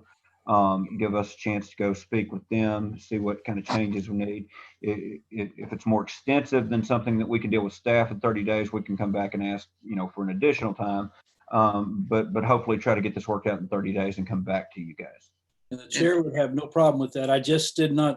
I wanted you to hear your options from the planning director, because frankly, if we voted on this and there was a no vote, we sent it with a negative recommendation, that just really puts it at a harder place. And why put it to that place if there is a way, and there may not be, but at least let's try to find a way to come together. Mr. Chairman? Yes. One thing I might mention is if this occurs and the developer re-engages with the concerned citizens out there that live out there, one of the things that certainly, and we've discussed it with the developer through this process, is with I think it's Isabella or whatever that main road is that's kind of been cut off with an open space. If there was a possibility that something could be worked out to make that road connect through, have the new connection on Cages, and maybe do something to cul-de-sac the Dames Avenue South over there where there wasn't a connection, that might be something that, as they're entering those discussions, that the neighborhood may want to look at as well. Hearing some of the concerns that folks have expressed through this week about that traffic coming down through Dames Avenue South. So that's something to definitely consider. I think also, just for me to mention it, I think Commissioner Bryant McCormick mentioned it, but the issue with amenities. Certainly, I don't think this is to the level where you need a pool or something like that. And the walking trail and the lake, pond, very nice. Increased trees and landscaping, certainly nice, but certainly benches or a pavilion or a space out there that folks could use, maybe a small playground, not a big one, but something, a tot lot or something like that, or a dog walk, a dog park or something like that. I think certainly some of those additional amenities would be reasonable with the amount of lots that we're talking about. Thank you. Okay, so we have heard from the developer, and having heard that, let me just say also, we don't like to really defer things. If it's possible, we would rather take care of the business at hand. But given this particular set of circumstances, I just think it's a wise move, and I thank Mr. Bray for his willingness. So with that, I'd entertain a motion from somebody on the commission. Mr. Chairman, before you entertain such motion, I want to clarify, are we asking, I don't feel comfortable asking the developer to delay. I'm ready to vote today. However, if he wants to on his own decide to delay, that's different from if we do, because of the various rules that go with whether we delay or they delay. So I want for the record to know whether the developer is choosing at this point to delay, or if he would like to test the will of the commission on whether we either vote tonight or whether we vote to delay tonight. Thank you. Mr. Bray. Yes, sir. No, we are willing to hold it. And like I stated before, we don't want the bad karma or bad relationship starting off with the neighbors next door. Haven't known Mr. Blue as long, but I've worked for the Dukes for years, and they make an effort to build communities and to be good to their neighbors, and where the folks that are moving into Section F of a development get along with the folks that are moving into that have already moved in 20 years ago to Section A. I've had developers in my past who've gone in and they built the big houses in phase one, and as you go back, the houses get smaller and smaller because they're just trying to get out of there. I've had that experience with Mike and Barry. They're quality developers, and they want to get along with the neighbors. And we certainly want to see if we can come back to this meeting a month from now with a much less contentious footing. Mr. Bray, this is Mr. Free. I think to really tighten it up, as the commissioner was talking about, is probably just if it is your wish to do that, is to just state that you formally request to defer and bring it back after you've talked to the neighborhood and made changes to the plan. We formally request that, and I guess as a placeholder, we'll put that in as a 30-day hold, and then with the option to come back for more time if needed to work out a meeting with them. Okay, thank you, and we concur. Thank you very much. All right, Mr. Chairman, can I just yes. One question? What, the development as submitted, not that there's anything necessarily wrong with the development. There's several aspects of it I like, but one of the things that I always look for in a development is what are we offering in terms of something new for the citizens of our community. I like to see us have a diversity of offerings for our citizens, high density, low density, so people can choose where it is they want to live and have some assurance over a longer period of time that the integrity of that area will be maintained. And so I would like for Mr. Free at some point to come back to us just to update us on in the city of Hendersonville and in our planning region, how many lots and developments are already approved with this sort of lot, how many in this size, how many in this size, so the commission can get an overall view of what really is available for our city and what is important for us to maintain for our city. Does that make some sense? Yes, I'd be happy to do that, Commissioner Lee. We have most of that information, but we can get that specific information, and I'll plan on making a presentation at the November meeting in regards to that. But that's a very good point, and we can certainly we'll get that information put together, and I'll make a presentation in November about that. Thank you. Thank you, Mr. Lee. Well, having heard that the developer wants to withdraw the submittal for 30 days, it's so withdrawn. So let's move on now to our item number 8, which is site plans. And we're going to be looking tonight at Durham Phase 1, Section 16, Phase 2, Section 27, Estate Villa Site Plan. And Mr. Green, go ahead. Thank you, Chairman. I won't keep as long this time on this report, so that's probably a good thing. This is a site plan for 105 estate villa units. This includes phases 1, section 16, and phase 2, section 27, which both have final plat approval already. This is part of a 2019 final development plan amendment that was approved. It contributed extra lot fees to the dedicated lot fees for the roundabout roundabout improvement at the entrance to the subdivision. We looked at the TDOT traffic counts for that entrance, and actually the number of vehicles per day had increased from 2017 to 2018 from 3,992 cars per day to 6,510 cars per day. So it increased significantly over that year, and which the 2019 counts have not been made available as of yet. But that's one of the things that the lot fees contributed to or will be contributing to for that. This is the development here is off of Old Drakes Creek Road. This is the majority of the estate villas that were part of that final development plan. The elevations match the exterior material requirements. We did have some comments regarding the architectural components to this that they agreed to. They've agreed to all the comments that we submitted on the second round of review.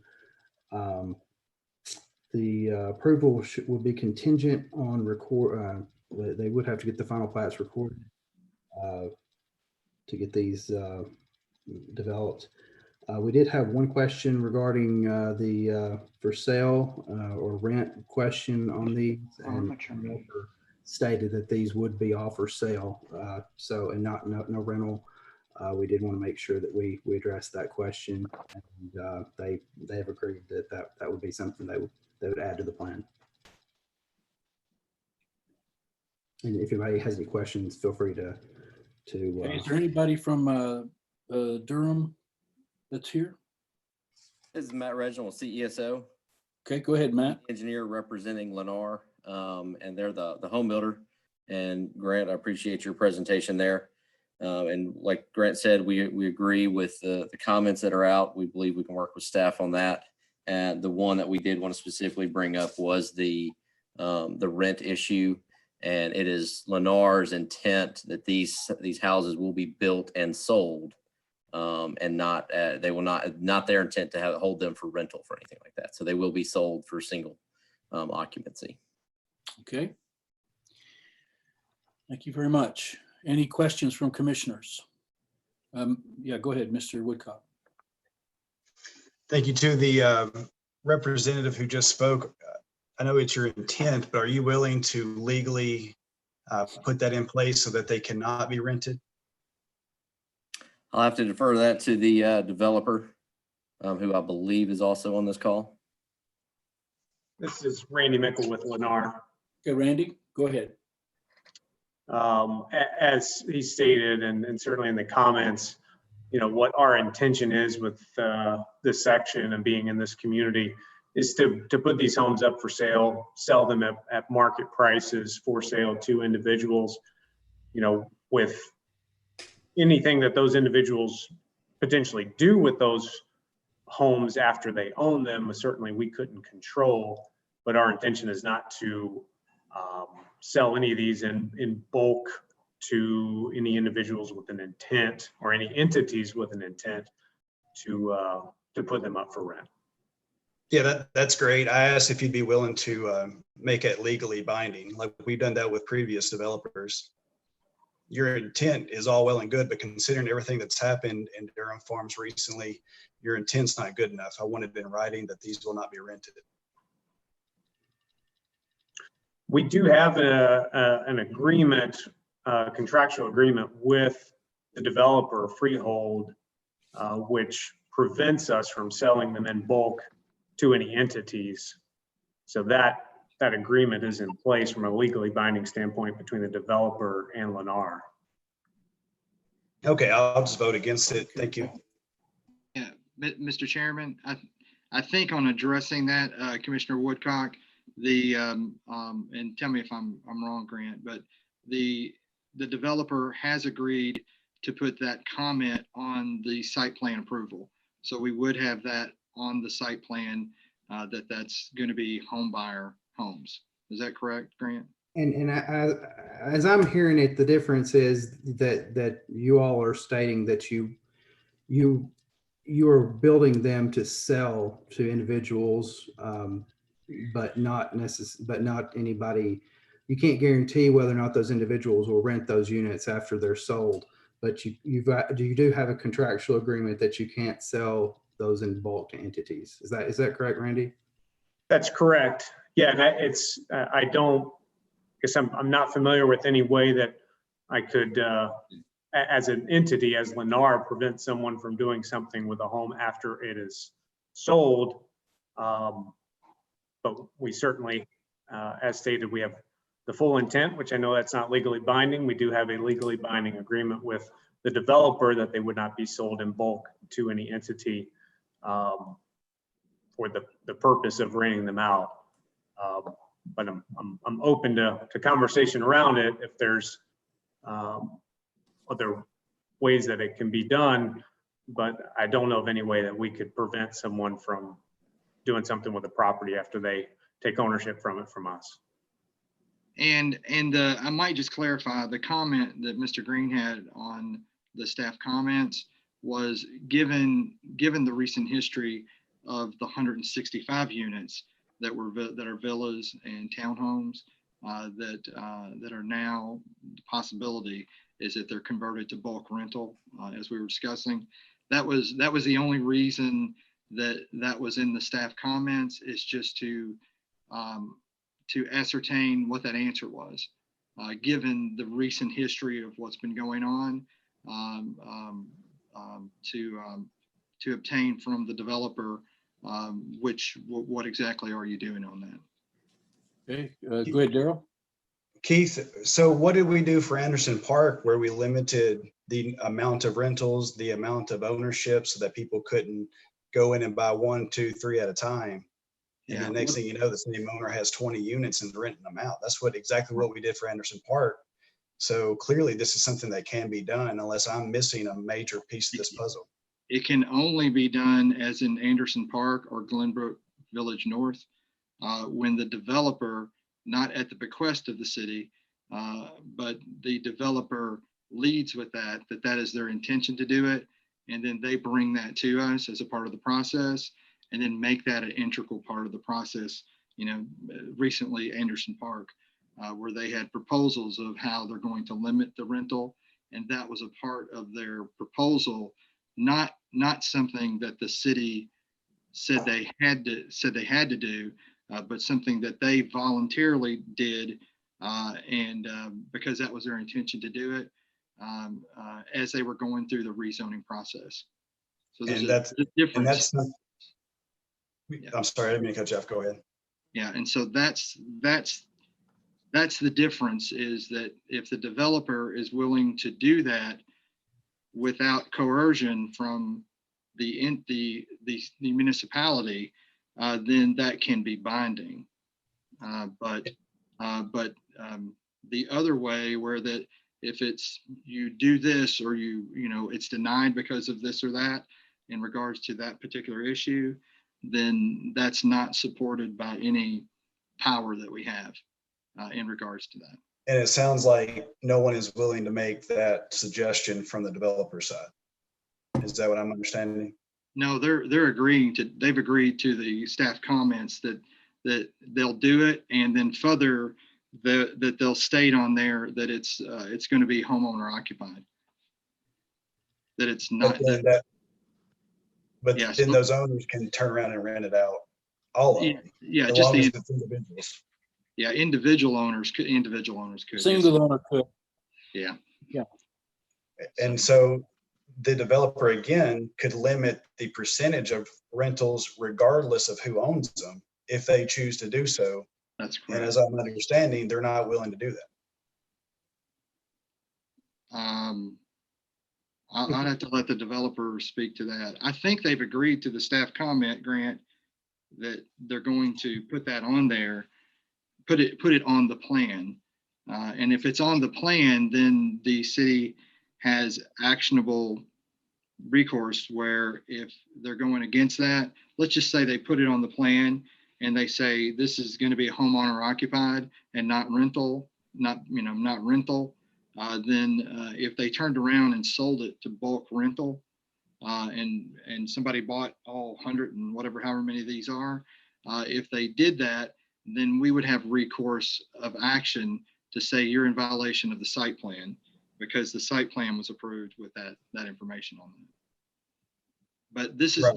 this is a situation where the area itself, going back years ago, got approval and entitlement, and this specific area that we're talking about was re-entitled last year, where these were single-family homes. That it was re-entitled where they could do villas on smaller lots and created, I think, 100 more units, and on the area that we're talking about right now. Right. And again, just to clarify, I hate the delay. Sorry. That's okay. But at that time, of course, this whole thing of rental in subdivisions was not even something that has been possible until recent years. It's not really been a reality, but it's becoming a reality in communities all across, specifically Middle Tennessee, but it's across the country. So things that you would have just never thought of, well, could that be rental? You just assume that would be homeowner occupied. That's not necessarily the case. But there are limitations as to what the Planning Commission can do and what the city can do in regards to those different activities. Right. And just to clarify, so they are willing to say that they're homeowner occupied and they will not sell them for bulk rental.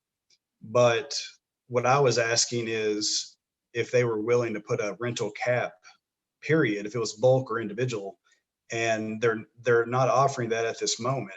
And I want to make sure that that's clear, because I asked that question, then you said, well, they've put that in the notes and blah, blah, blah. But they haven't put that in the notes. They've only put that they will not bulk rent them out after they are built. So they could still be rentals. It could just be an LLC buying one and a homeowner buying one, then another second home. And next thing you know, it's all rentals, unless they put a rental cap on it. And I'm not hearing that. And that's not my choice. Let's get Matt, you want to deal with that real quick? About this one will have to defer back to the developer. I can't speak for them. Let's do that. Let's do that.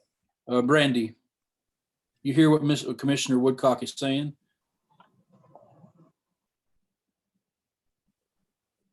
Go ahead. Gotcha. Yeah, the delays is fun on these things.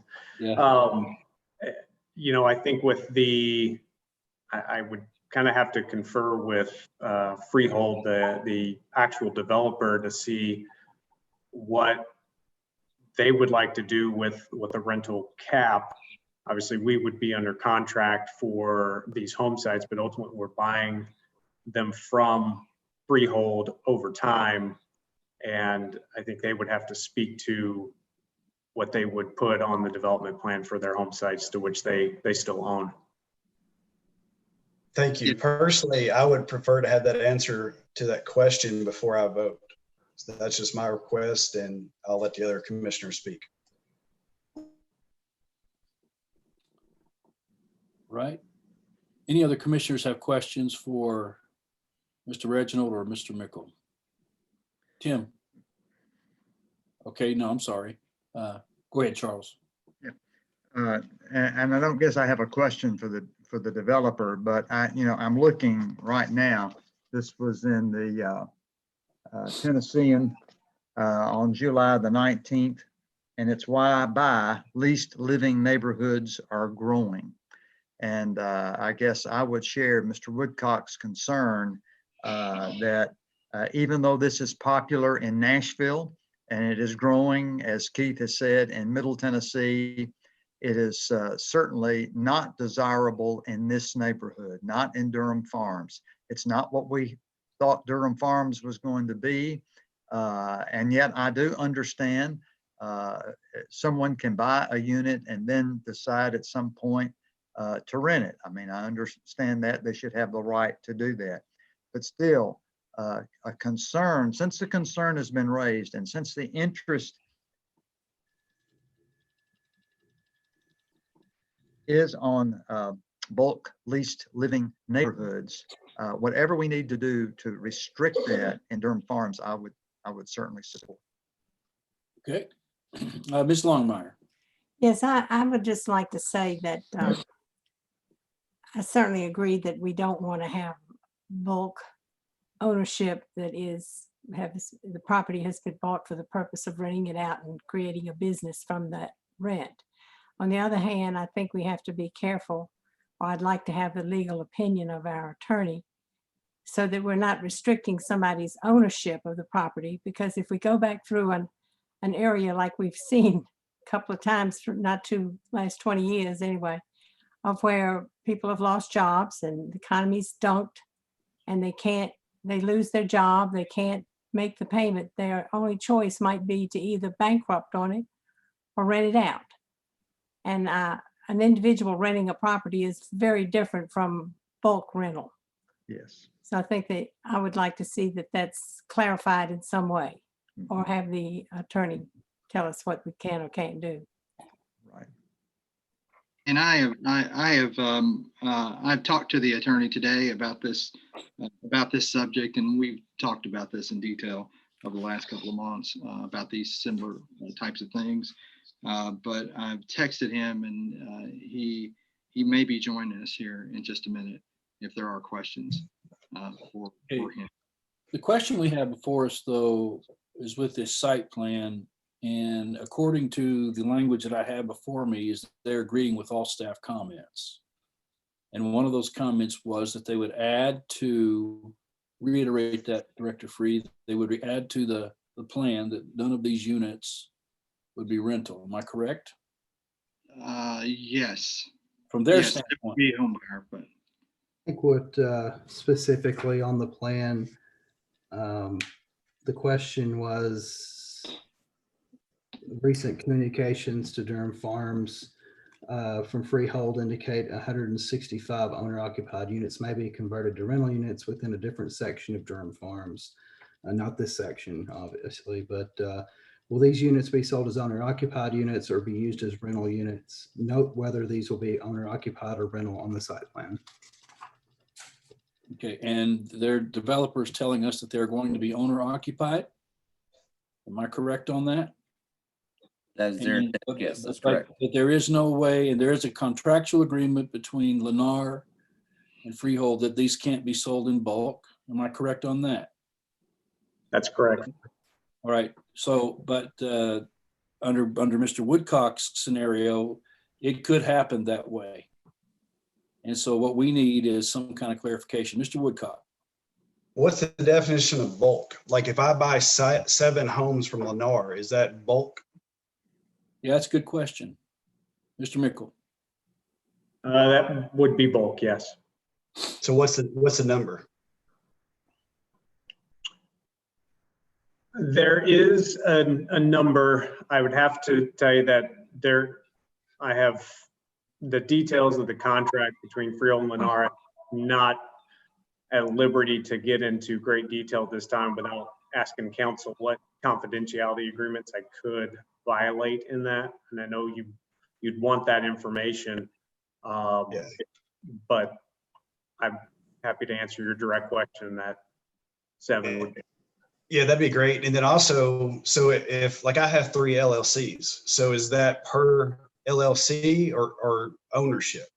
Because I could just create multiple LLCs and buy as many as I want under your cap. So what's the definition of ownership?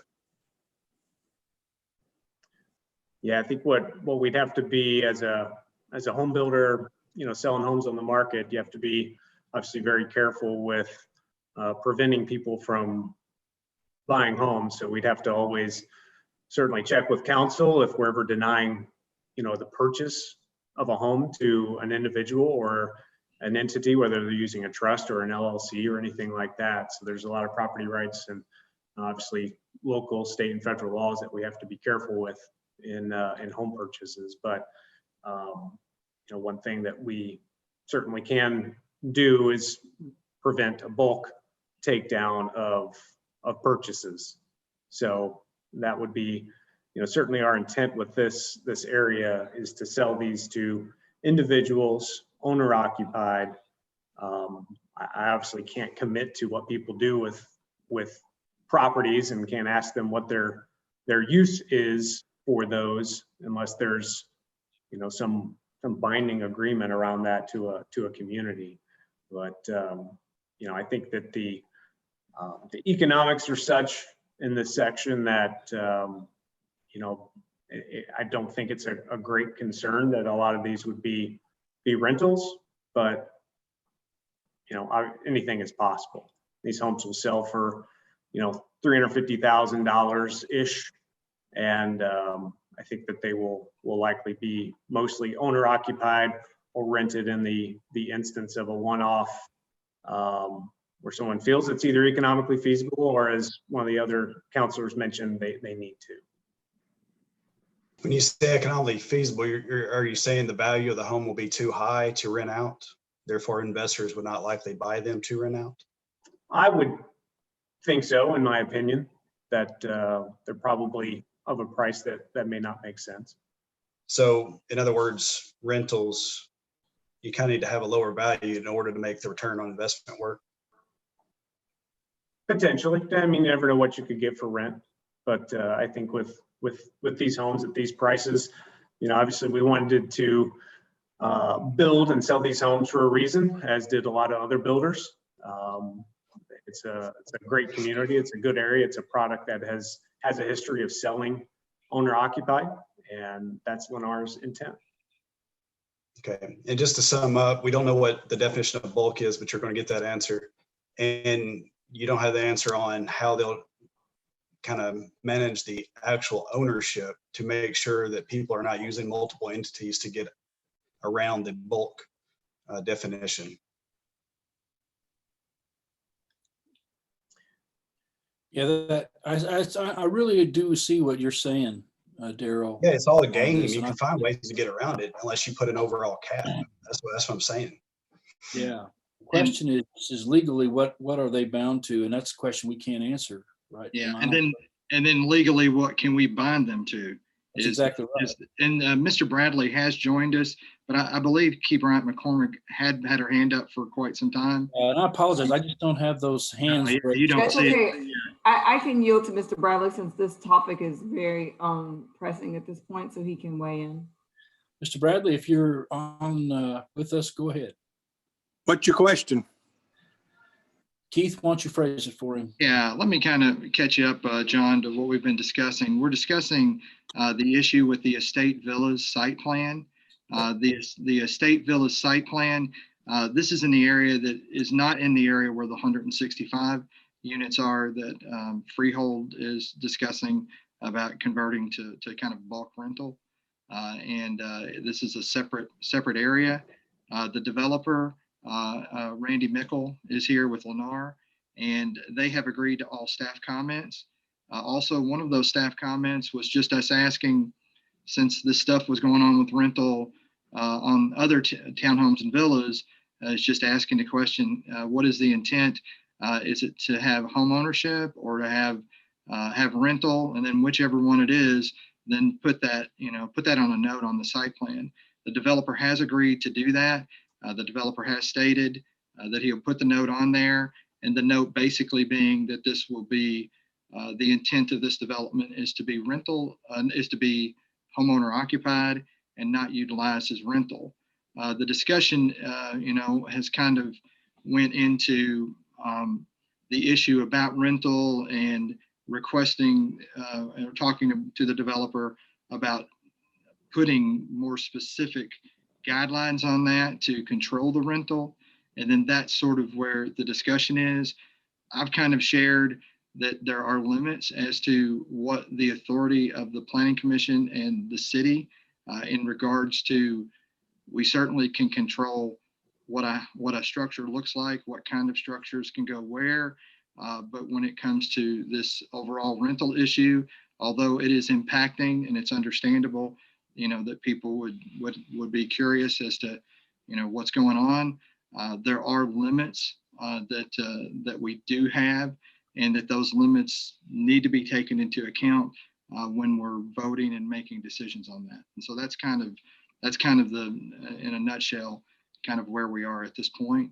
And I think a couple of the commissioners. And I think to add to that, I was going to add to that also, we've discovered that there is a agreement between Freehold and Lennar, legally binding agreement, which kind of says that they cannot sell these homes for the purpose of rental, that they can sell these homes in bulk.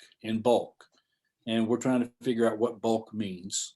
And so that's kind of where it's at right now. I'd say bulk means 2 or more. Bulk would mean 2 or more. Just put that definition in. Okay. Or 3 or more, whatever is appropriate. I mean, obviously there's a limit to what we can do. If someone builds 5 houses and someone comes along and wants to buy 5 houses, it's very difficult for the city to force that.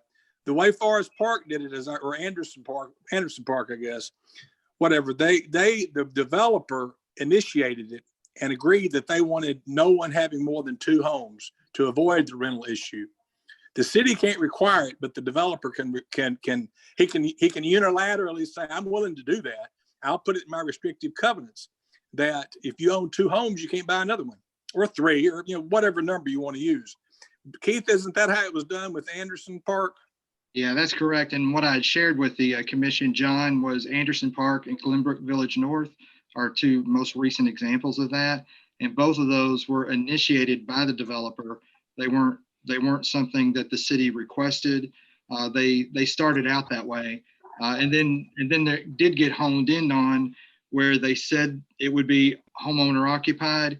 And then through that process, they initiated, then we did work with them to make sure we had caps and we had specific instruments to make sure what they said they were going to do, that they were going to do, but not something where we coerced them or said they had to do that, because that's not within our authority.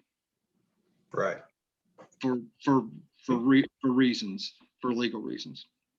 All right, Daryl, would you have any questions for the city attorney on this real quick? No, he just firmed up what I was saying. If the developers are serious about not renting, then they can offer to put legit caps on ownership. And I like John's 2. It should be no one person or entity can own more than 2. They should not be allowed to create another entity for $300 and then buy 2 more. It should be the same ownership, or control group should not be allowed to buy more than 2. And they should put a cap that no more than 10 or 15% of the development can be rental, period. That's what I would like to see if they were serious about this not being a rental community.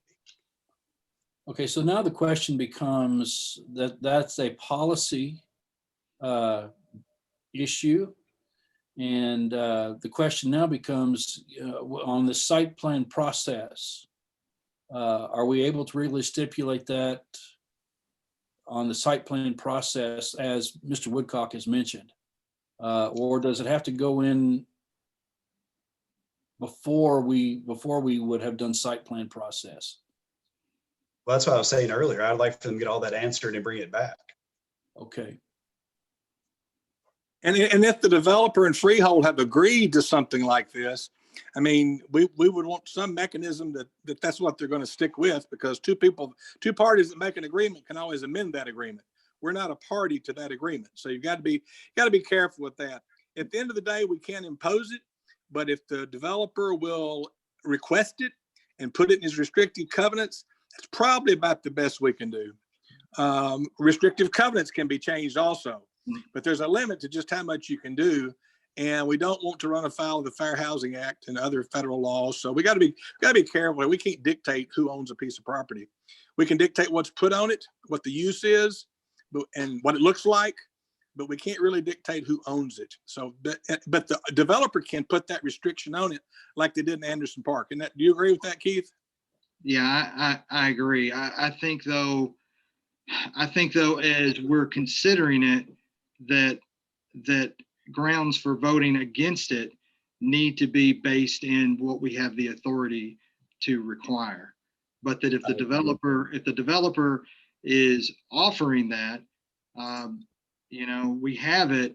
But if we go beyond that and then require even further detail in order to ensure that, then we're overstepping the authority that we have. And the reason the question was brought up, because as a staff, I felt like it was reasonable to at least ask the question. And the answer could have been it's going to be rental, but in this case, the answer was it's going to be homeowner occupied, which is something, if they're willing to put that on the site plan, that's something to have on there. So a way forward would be that if this were to go forward, approval with all staff comments contingent upon that language appearing on the site plan. Yes. Yeah, but only if the developer initiates it. We've got to be careful here. That's correct. The question, Keith, is do they meet all the? They do. Forcing me to ask this question: do they meet all the requirements for approval of the site plan? Yeah. Yes, I do. So we have no basis to deny it.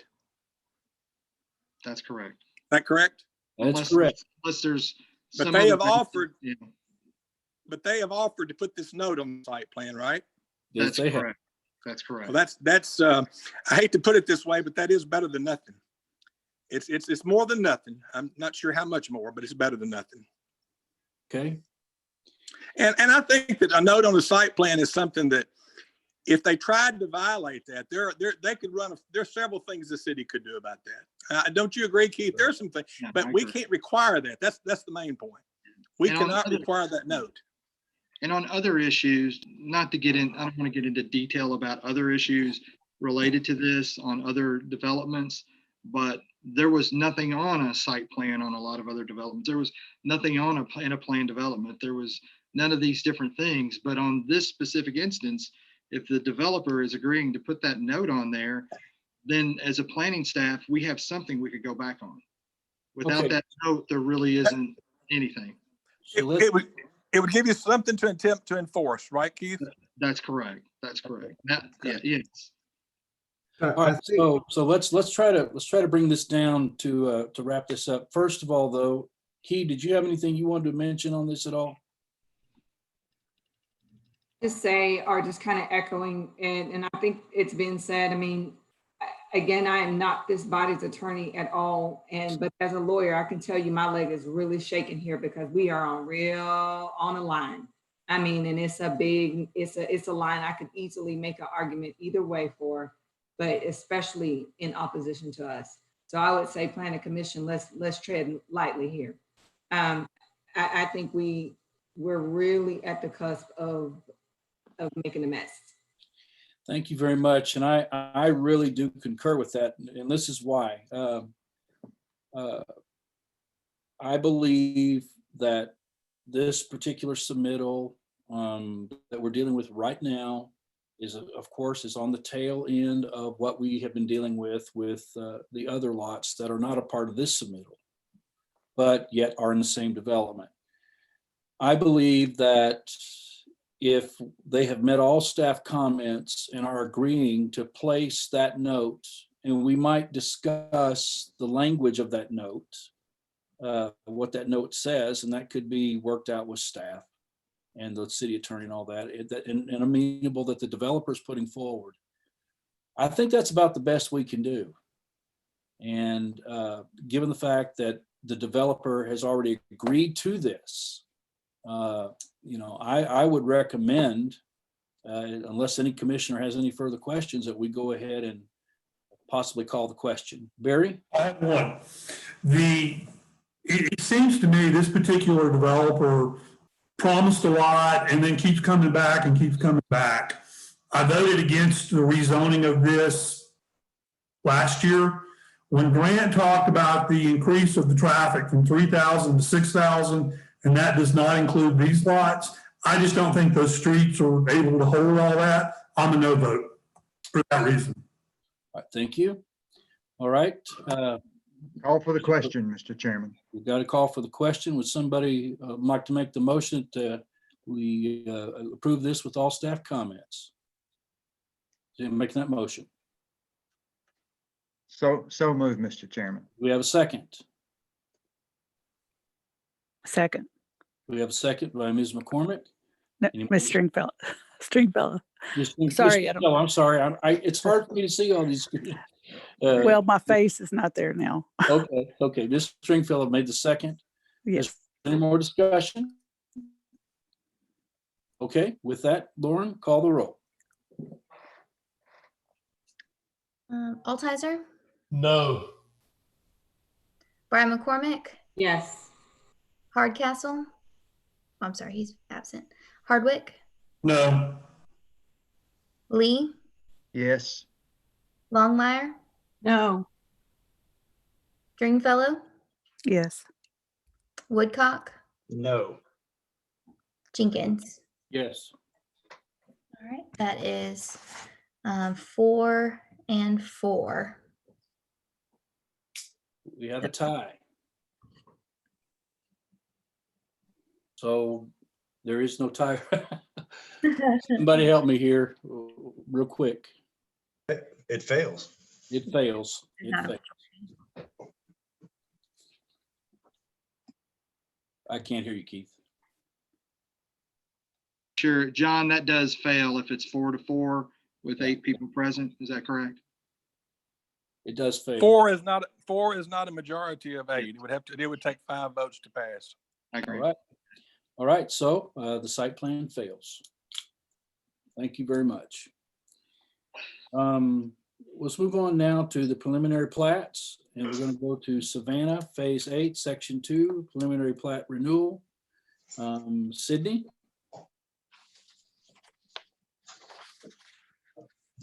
Yes, so these preliminary plats were originally approved in 2017 as part of a revision out there at Savannah, and they are basically just asking for an extension of that renewal and are in conformance with what was previously approved in 2017.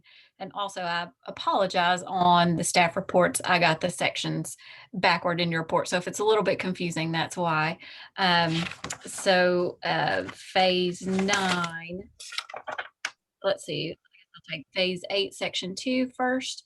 It has 29 homes on about 22 acres. And then Phase 9 has 16 homes on 19 acres. Okay, they've agreed with all staff comments. Do we have a motion? Do you have a motion? Somebody? So moved. So move. Who made the motion? I'm sorry. Who made the motion? Oh, Mr. Woodcock made the motion, second by Ms. Bryant McCormick. okay, we got the motion second. Any more discussion? All in favor, say, call the roll, please, Ms. Beery. Altizer, Yes. Brian McCormick, Yes. Hardwick, Yes. Lee, Yes. Longmire, Yes. Stringfellow, Yes. Woodcock, Yes. Jenkins. Yes. That's all 8. Okay, that's unanimous. Let's go down to Savannah's Phase 9 preliminary plat renewal, Creekside Homes. Sydney, you want to go ahead and go over this one real quick? Sure. So this one has 16 homes on 19 acres, and again was approved in July of 2017, and they're just asking for a renewal of that preliminary plat. Okay, we have a motion. So moved. So moved.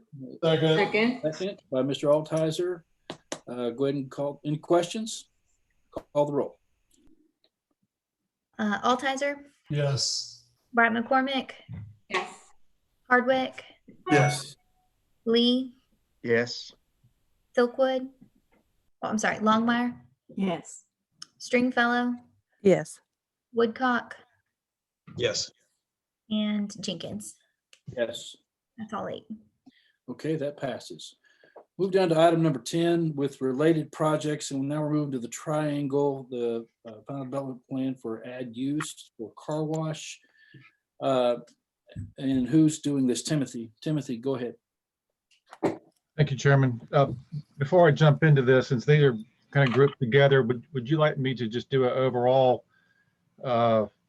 picture of the staff report for both the FTP and the site plan? Yeah, let's go ahead and, yeah, that'd be great. Okay. Thank you. Sure. Thank you. This is the triangle is located north of Glenbrook, between New Shackle Island and Old Shackle Island at the intersection of Stop 30 and New Shackle. It is zoned GC, General Commercial Plan Development. And before I jump into the staff report, I just wanted to kind of give you a brief history of this project. It goes back to 1999. It's got a very long, convoluted history, bouncing back and forth between Planning Commission and BOMA. But I'll just try to simplify it and give you the highlights. So it started off as a R20 zoning back in '99. There was a PDP that was approved by the Planning Commission and recommended to BOMA. That PDP was denied by BOMA.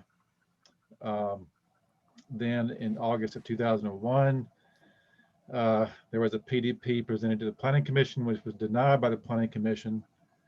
That went on in March of 2002 to BOMA. BOMA denied that PDP.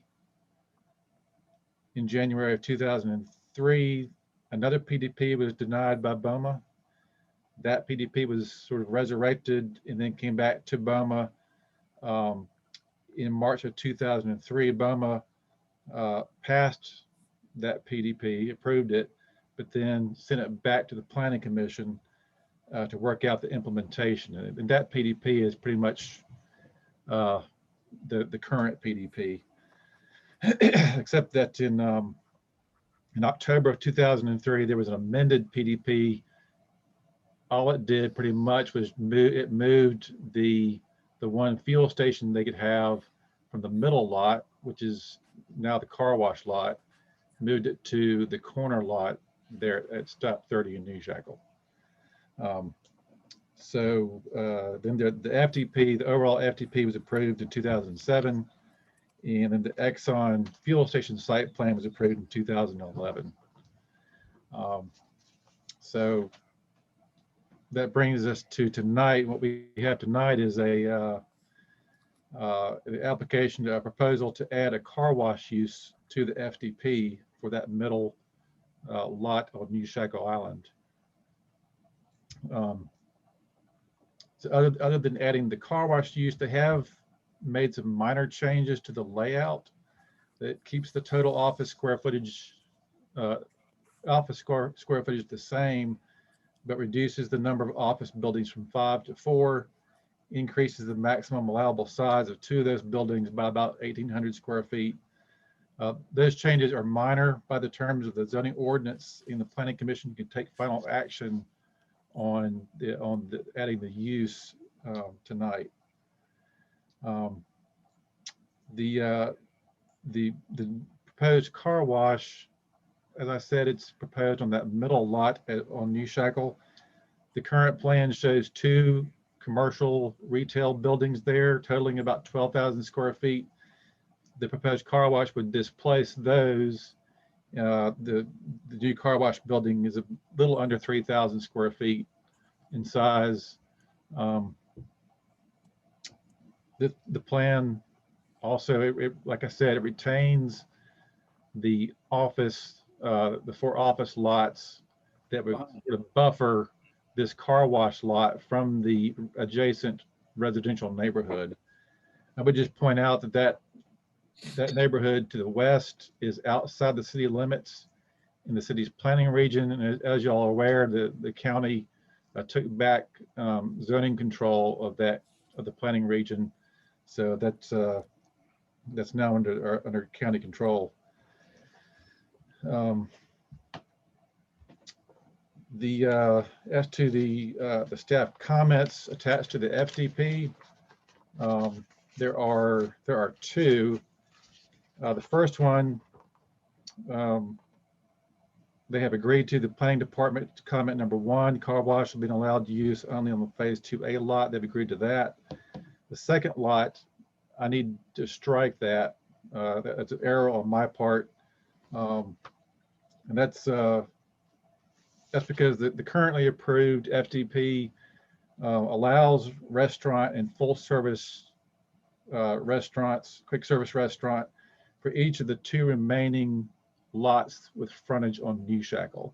So there's no need for them to remove that use from that remaining lot because it's currently approved that way. So the planning comment number 2 needs to be struck.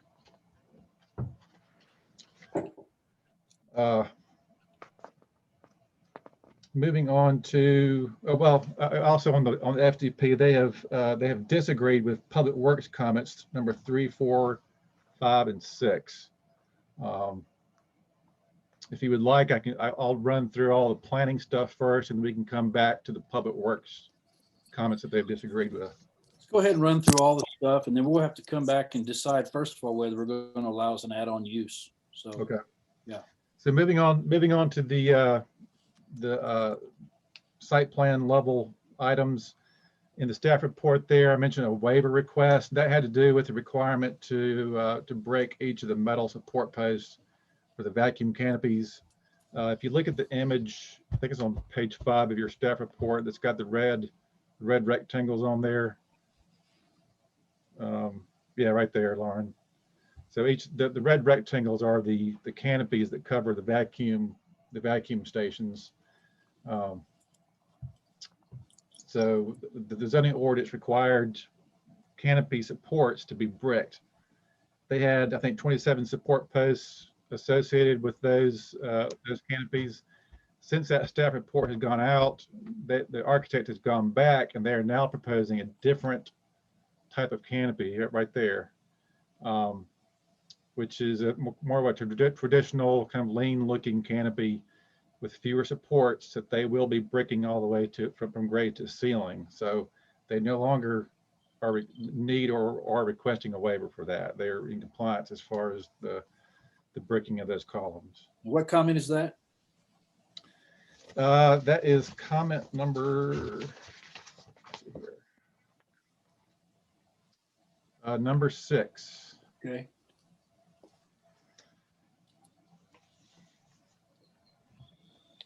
Also, since the staff report has gone out, applicant has worked with staff to resolve most of the architectural comments that I pointed out in the staff report, and I'll run through those really quickly. Planning comment number 1 had to do with articulating or providing wall articulation on the facade facing New Shackle. They've agreed to do that, probably by bumping out kind of the middle section of that front wall along with the roof line. They're going to work with staff on that. Number 2, changing the solid overhead doors to an overhead door that has glazing. They've agreed to do that. Number 3, provide glazing in the other external doors. They've agreed to that. Number 4, they've disagreed with, but I'll come back to that. Let me just dispose of the rest of these real quickly. Number 5, metal not an approved material for fascia. They've agreed to work with staff on that comment. Number 6, we've already discussed, that's the waiver request, that's no longer needed. Number 7, indicate what type of material the vacuum canopies would be made of. That's been taken care of because of the new canopy type they're proposing. And then number 8, glazing on the front facade should be tinted so as not to show the internal car wash service. They've agreed to do that. And then number 9 doesn't require agreement. That's just states the disposition of the site plan as it relates to the FDP. So going back to number 4, that staff comment says the overall appearance of the building could be improved by arching the tops of the windows as well as the portico and putting glazing within the arches. Simply filling in the area above the windows with ephes gives the overall architecture a disjointed look. So their response to that, they disagree with that. Their response is, number 1, that the structural complications of inserting masonry for the large spans is extensive.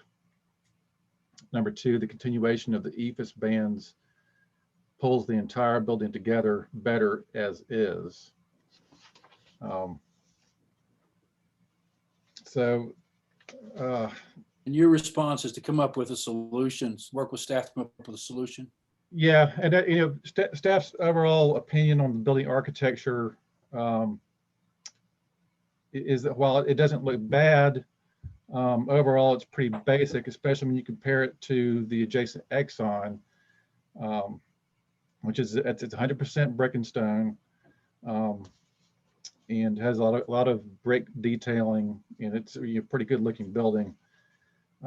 This building lacks that same level of detailing. Furthermore, the ephes above the windows in an otherwise brick building will look somewhat incongruous with the rest of the building, and it kind of telegraphs that this was just an expedient way to kind of fill in the area at the tops of the windows with a material other than brick. Like I said, that the Exxon next door, the area above those windows is all brick and or brick. And staff's opinion is that this should be likewise. Arching the windows is a way to kind of minimize and reduce the amount of brick that would be up there. If you arch it, you could put glazing in there, you have less weight up there. And that staff feels that it would also add just architectural interest to the overall building. Okay, so if approved, they could work with staff to come up with a suitable solution, right? And I might add, Mr. Chairman, this is Mr. Free. I might add that if they're agreeable to that, what we'll do, and it's which we've done before, if we cannot get it to the standard that we believe the Planning Commission expects for us to get it to, then they'll just have to come back to the Planning Commission. We will not just approve whatever at the staff level. So just wanted to insert that. Thank you. Yeah, but just to be clear, their response was they just disagree with that comment. So that's where it stands as of right now. Okay, now did you talk to did you tell me that there was a Public Works comment too? Yes, on the site plan, they have disagreed with Public Works comment number 3. And then I'm sorry? Is that add a note for that a payment in lieu of 69.4? Correct. Yeah. They disagreed with that? They disagreed with that. And then there's other 4 comments going back to the FTP, the other 4 Public Works comments. They have disagreed with those as well. I believe Rick Mayo is prepared to speak to those. Okay, Rick, let's go ahead and while we're just doing the minutia here, let's go ahead and speak to this as well. Okay. About especially, yeah. Looking at the looking at the overall FDP, comments 4, 5, and 6 were actually Sarah Locke's comments, the traffic engineer, and I talked to her today. And the only one that number 5 and number 6 is something we could do without, but you said the number 4 comment, northbound left turn lane on New Shackle Island at the southern driveway would be required with the construction of that driveway. And on the FDP, that driveway is not included in this site plan. It's on a future lot to the south. But when that lot develops, we'll need a left turn lane. She wants to hold pretty strong to that. Number 5 and 6 would be nice to have, but it's like not necessities. Number 3 on the FDP, the final plat states pretty clearly that as each lot develops, a payment in lieu will be required for the frontage of that particular lot.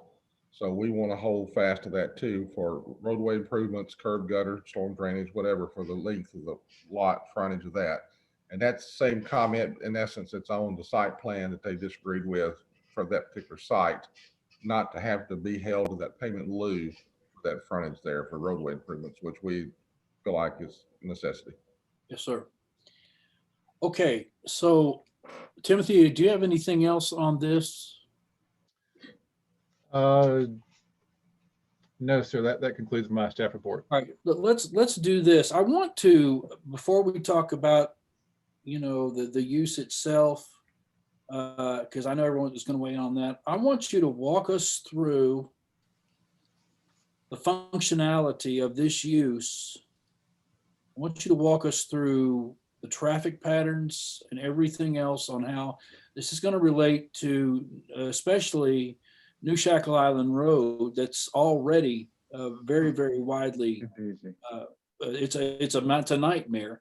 And then of course there's stop 30. So, and then to hear Rick talk about the in and out lanes here, walk us through the functionality. I don't know if maybe Lauren could put that overlay up of the site itself and how the elevation. Walk us through a little bit on how this is all going to work, from traffic coming in, traffic going out. Okay. So this site plan does not propose any new curb cuts on New Shackle or Old Shackle. They will be utilizing an existing driveway and cross access easement that serves the fuel station. So you'll see there where the cursor is, that's the main entry, existing entry off of New Shackle that services the fuel station. So I would anticipate most of the car wash traffic would be entering at that point. So most of that traffic would travel northwest along that driveway and enter the back road there that comes off southwest there. That's the entry point into the car wash pay station there at the south end. Pay for the car wash and then proceed through and around along the New Shackle frontage into the car wash building there, exit out the north side. And at that point, they would have the option of turning left to access the vacuum stations there in the parking lot, or exiting out the right. Again, they could exit back out at the New Shackle access point or go north and exit onto Old Shackle. Okay. All right. You have all this before you, commissioners. The first item we want to talk about is the add-on use itself. And we'll just go from there. So any commissioners would like to speak? Mr. Lee. Yes, Mr. Chairman, I really just do not think this development fits into that area or a plan for that at all. Anyone that travels that road very frequently, and I do, it is a nightmare oftentimes. I think you mentioned that traffic wise, and you can just imagine people lining up to get into a car wash of this size to do that. And any notion that we might have office space, some nice office space, and we can look at the nice development of the office space that we just completed, that Curtis Construction's completing on Saundersville Road, and how well that fits into that residential area. and how it's an enhancement to that area.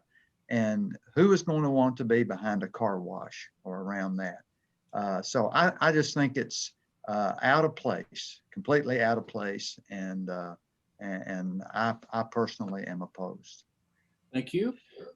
And who's next? Anybody else would like to speak on this issue? Because if the add-on use fails, then there's no use to deal with everything else. So, Mr. Chairman? yes, Mr. McCormick. All right. So I would have to respectfully disagree. I guess because of the nature of the convenience store, I think that adds a whole different element of it. Maybe had the convenience store not already been there, but the convenience store and the car wash seem to go well together to me. I am a bit concerned about traffic, but otherwise, if there is a good traffic pattern there, I think it's functional, especially in, I mean, I don't see any difference in multiple office space and the traffic it generates versus necessarily a car wash and the fact that people are coming and going and not typically staying. But I guess for me, because of the nature of it being a convenience store there, I don't see where it's such a stretch. Okay. Who else would like to speak? Any more commissioners? Okay, I'm hearing nobody respond. So what's your pleasure on this? Do I have a motion of some sort? Did the applicant, did they have anything additional to share? Oh, yeah, good. You thank Mr. Free. I just neglected to do that. My bad. Is there anybody from the applicant here? This is Mitchell Leslie with Greenland Design representing Ms. Ashley. As far as adding on the use, we don't have much more to say on that. Okay. All right. Dave. Who just spoke up? Beth. Okay, go ahead. Is this not the same type of addition that we put on the festival center at the last meeting, 2 meetings ago? Where we added the car wash there? It is an add-on. It's similar. The ground's different, but yes, it's similar to what you're talking about. Yes. Okay. I think this is I believe this is a different car wash provider. It's not the same. Is that correct, Mr. Whitten? Correct. Yeah. Okay. You mean it's a classier car wash? No, it's just different ownership. Yeah. Oh. The other one was Camel owner. I think it was Camel Car Wash. But we added that use to that property. Yes, that's correct. Yes.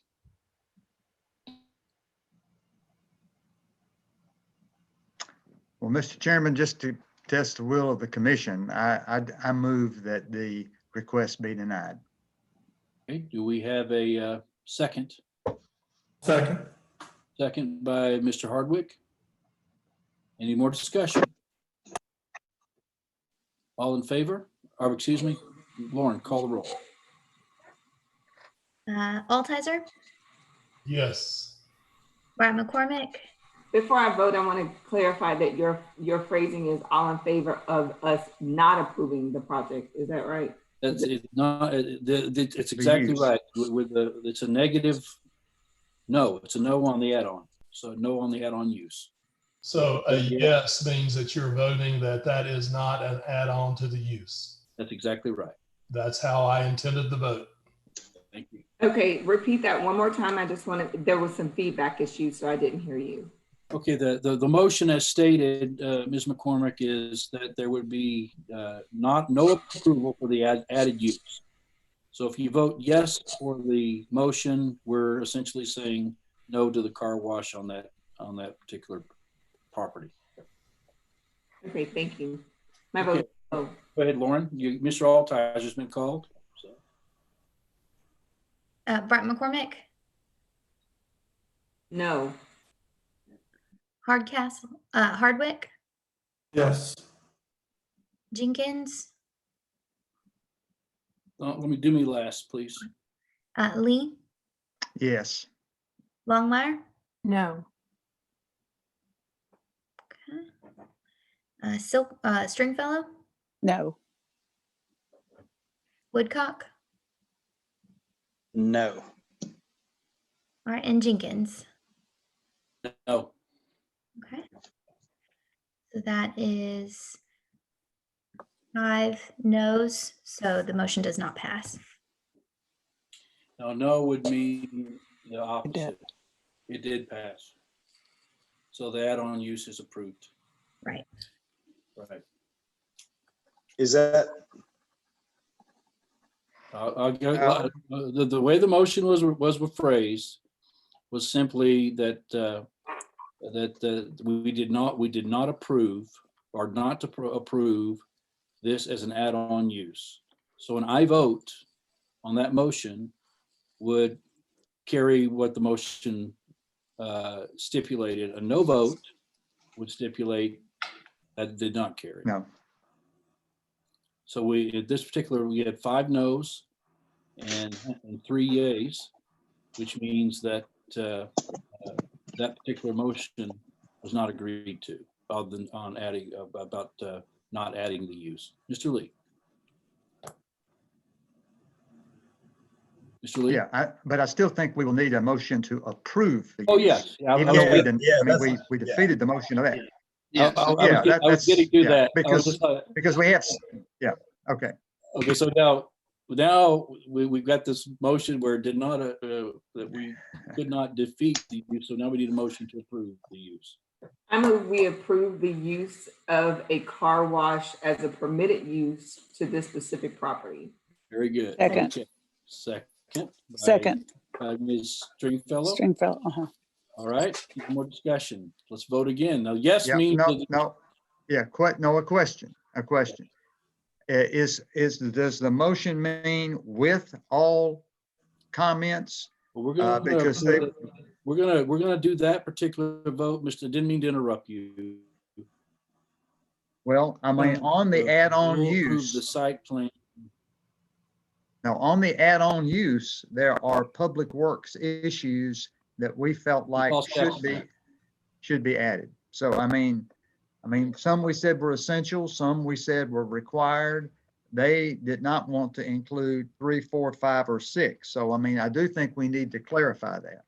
Well, what I'm saying to you is right now we're just deciding on the use, whether it's permittable or not, and then we'll come back and vote on the site plan and add all those stipulations that you just said. So it'll be another vote for that as well.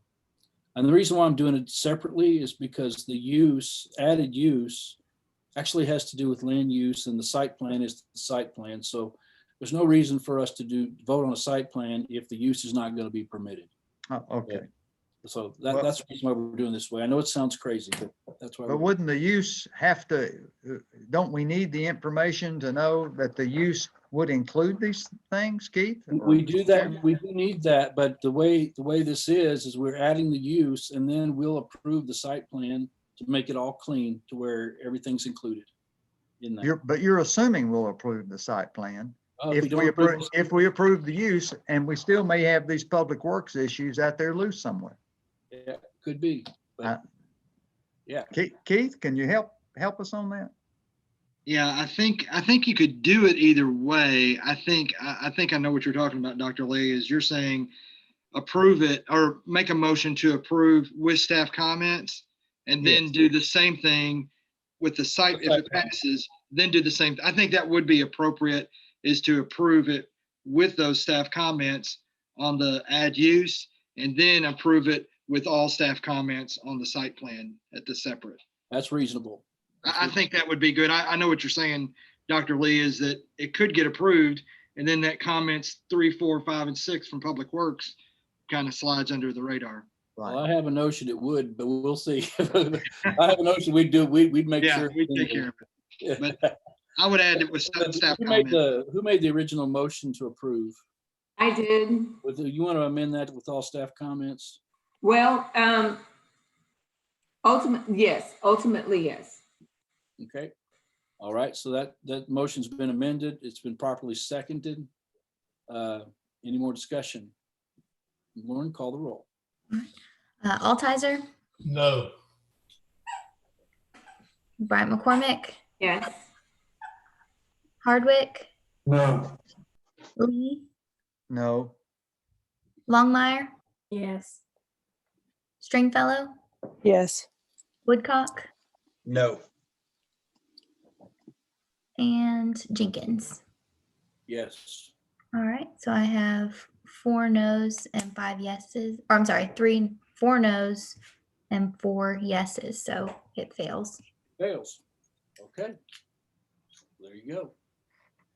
So the add-on use is not permitted under the vote, and there's no use to vote on the site plan. So there we go. It's funny how the quorum goes. All right. All right. So with that in mind, we have staff review projects, pop shelf at Hendersonville, 215 West Main exterior model site plan, and then staff review projects pending, Durham Phase 2, Section 26, Exxon Slant BP Canopy Revision, Glen Oak Dog Park, Harbor Hill Section 2, Hendersonville Senior Citizens Center, exterior remodel, Hendersonville Medical Center, North Parish Place ROW, Thornton's number 601, and Verizon Small Cell. And those need no commission involvement right now. We do have one other. It's a resolution recommending the acceptance of the dedication of completed streets in Meadows of Indian Lake, Phase 6, Hendersonville, Sumner County, Tennessee. Do we have a motion? So moved. So moved by Mr. Altizer. Second? Who seconds? Second. I didn't. Who seconded? I'm sorry. Mr. Woodcock. Technically, I made the motion.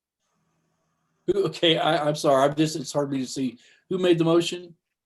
Mr. Woodcock, who seconded it? Second. Okay, Ms. Stringfellow. Very good. All right, and any discussion? All in favor? Call the roll. All right. Altizer, Yes. Brian McCormick, Yes. Hardwick, Yes. Lee, Yes. Longmire, Yes. Stringfellow, Yes. Woodcock, Yes. and Jenkins. Yes. All right, that's all 8. Okay, planning director comments, Mr. Free. Yeah, I'll keep it brief. One of the things that we're working on right now is we're putting together some annual training for November. Not for sure yet whether that's going to be a Zoom training or we'll be meeting in person. It's really going to depend on what the governor does. I think it's the Zoom type meetings that we've been having are only extended until the end of this month. We'll see what happens. It may be close to the end of the month before we know, but we'll be setting up that training. One of the things we're going to make sure that's in that training is the information regarding rental and what the city's ability is in order to do anything with rental properties or put stipulations on properties. So we'll make sure that area is covered thoroughly. And other than that, we've had a lot of stuff going on. This last 5 or 6 months has been very intense as far as the workload of everything that's going on, which is very good for our community. It's very robust. There's a lot of things going on, but the staff has done a really good job at handling all of the different things. And I believe that's everything. One thing I won't cover exactly what it's going to be, but more than likely we probably going to get a submission here for our November meeting that might end up could be our November or December meeting, where we might actually have a plan that's before it comes to a preliminary development. I think we might have a project that's just going to come to the Planning Commission for a discussion before they actually submit the plan. This hasn't been done, from what I understand, in a long time. And I don't know that it's really something every preliminary development plan needs to do, but there are some that I think it could be beneficial to doing that. And this particular one is one that I've judged that I think would be beneficial to come to the Planning Commission just to have a discussion. There won't be a vote, but to get the input from all of the commission. And that's everything that I had, Mr. Chairman. Okay, well, once again, let me thank everybody. I know this has been a lengthy meeting, and You know, first of all, the stuff we've been dealing with tonight is very complex, very intense. And the level of questions were incredible. The back and forth was really good. It was civil. It was really good, kind. And I really think we got some good work done here tonight. And so once again, I miss being with you folks in person. And I'm looking for the days that we can be back at the City Hall again, doing these meetings in person. And I appreciate every one of you and all the work that you do for our city and for our planning commission. And we also want to thank our staff, Director Free and Sydney and Timothy and Grant and everybody that's involved. Rick Mayo, planning with the Public Works, Fire Director, all these people that really make us all look good. And so with that, Ms. Stringfellow, do you have a motion? Can I have a statement real quick? Yes, please, go ahead. Sorry, but there's a good chance I will not make our next meeting. So in a way, this could potentially be my last meeting with you guys. And I just want to take a moment and express my gratitude. Honestly, these meetings have been the highlight of my last 2 years. And I want to thank each and every one of you for making it a great experience. Thank you. Thank you. You've added so much to it, Commissioner Woodcock. You've done a great job. I just want to tell you that. Very good. Okay, if no one else, Mr. Stringfellow, you have a motion. Darlene, you have a motion? I make a motion that we adjourn. I'm sorry. It's all right. You have a second. I'll second. All right, we got the second. All right, all in favor, say aye. Aye. We're adjourned. Thanks, Daryl, too. Thank you. Good For all evening. your everybody. service. Thank you. Thanks, David. Bye-bye. Everybody. Daryl, see you around. Where's Woodcock going?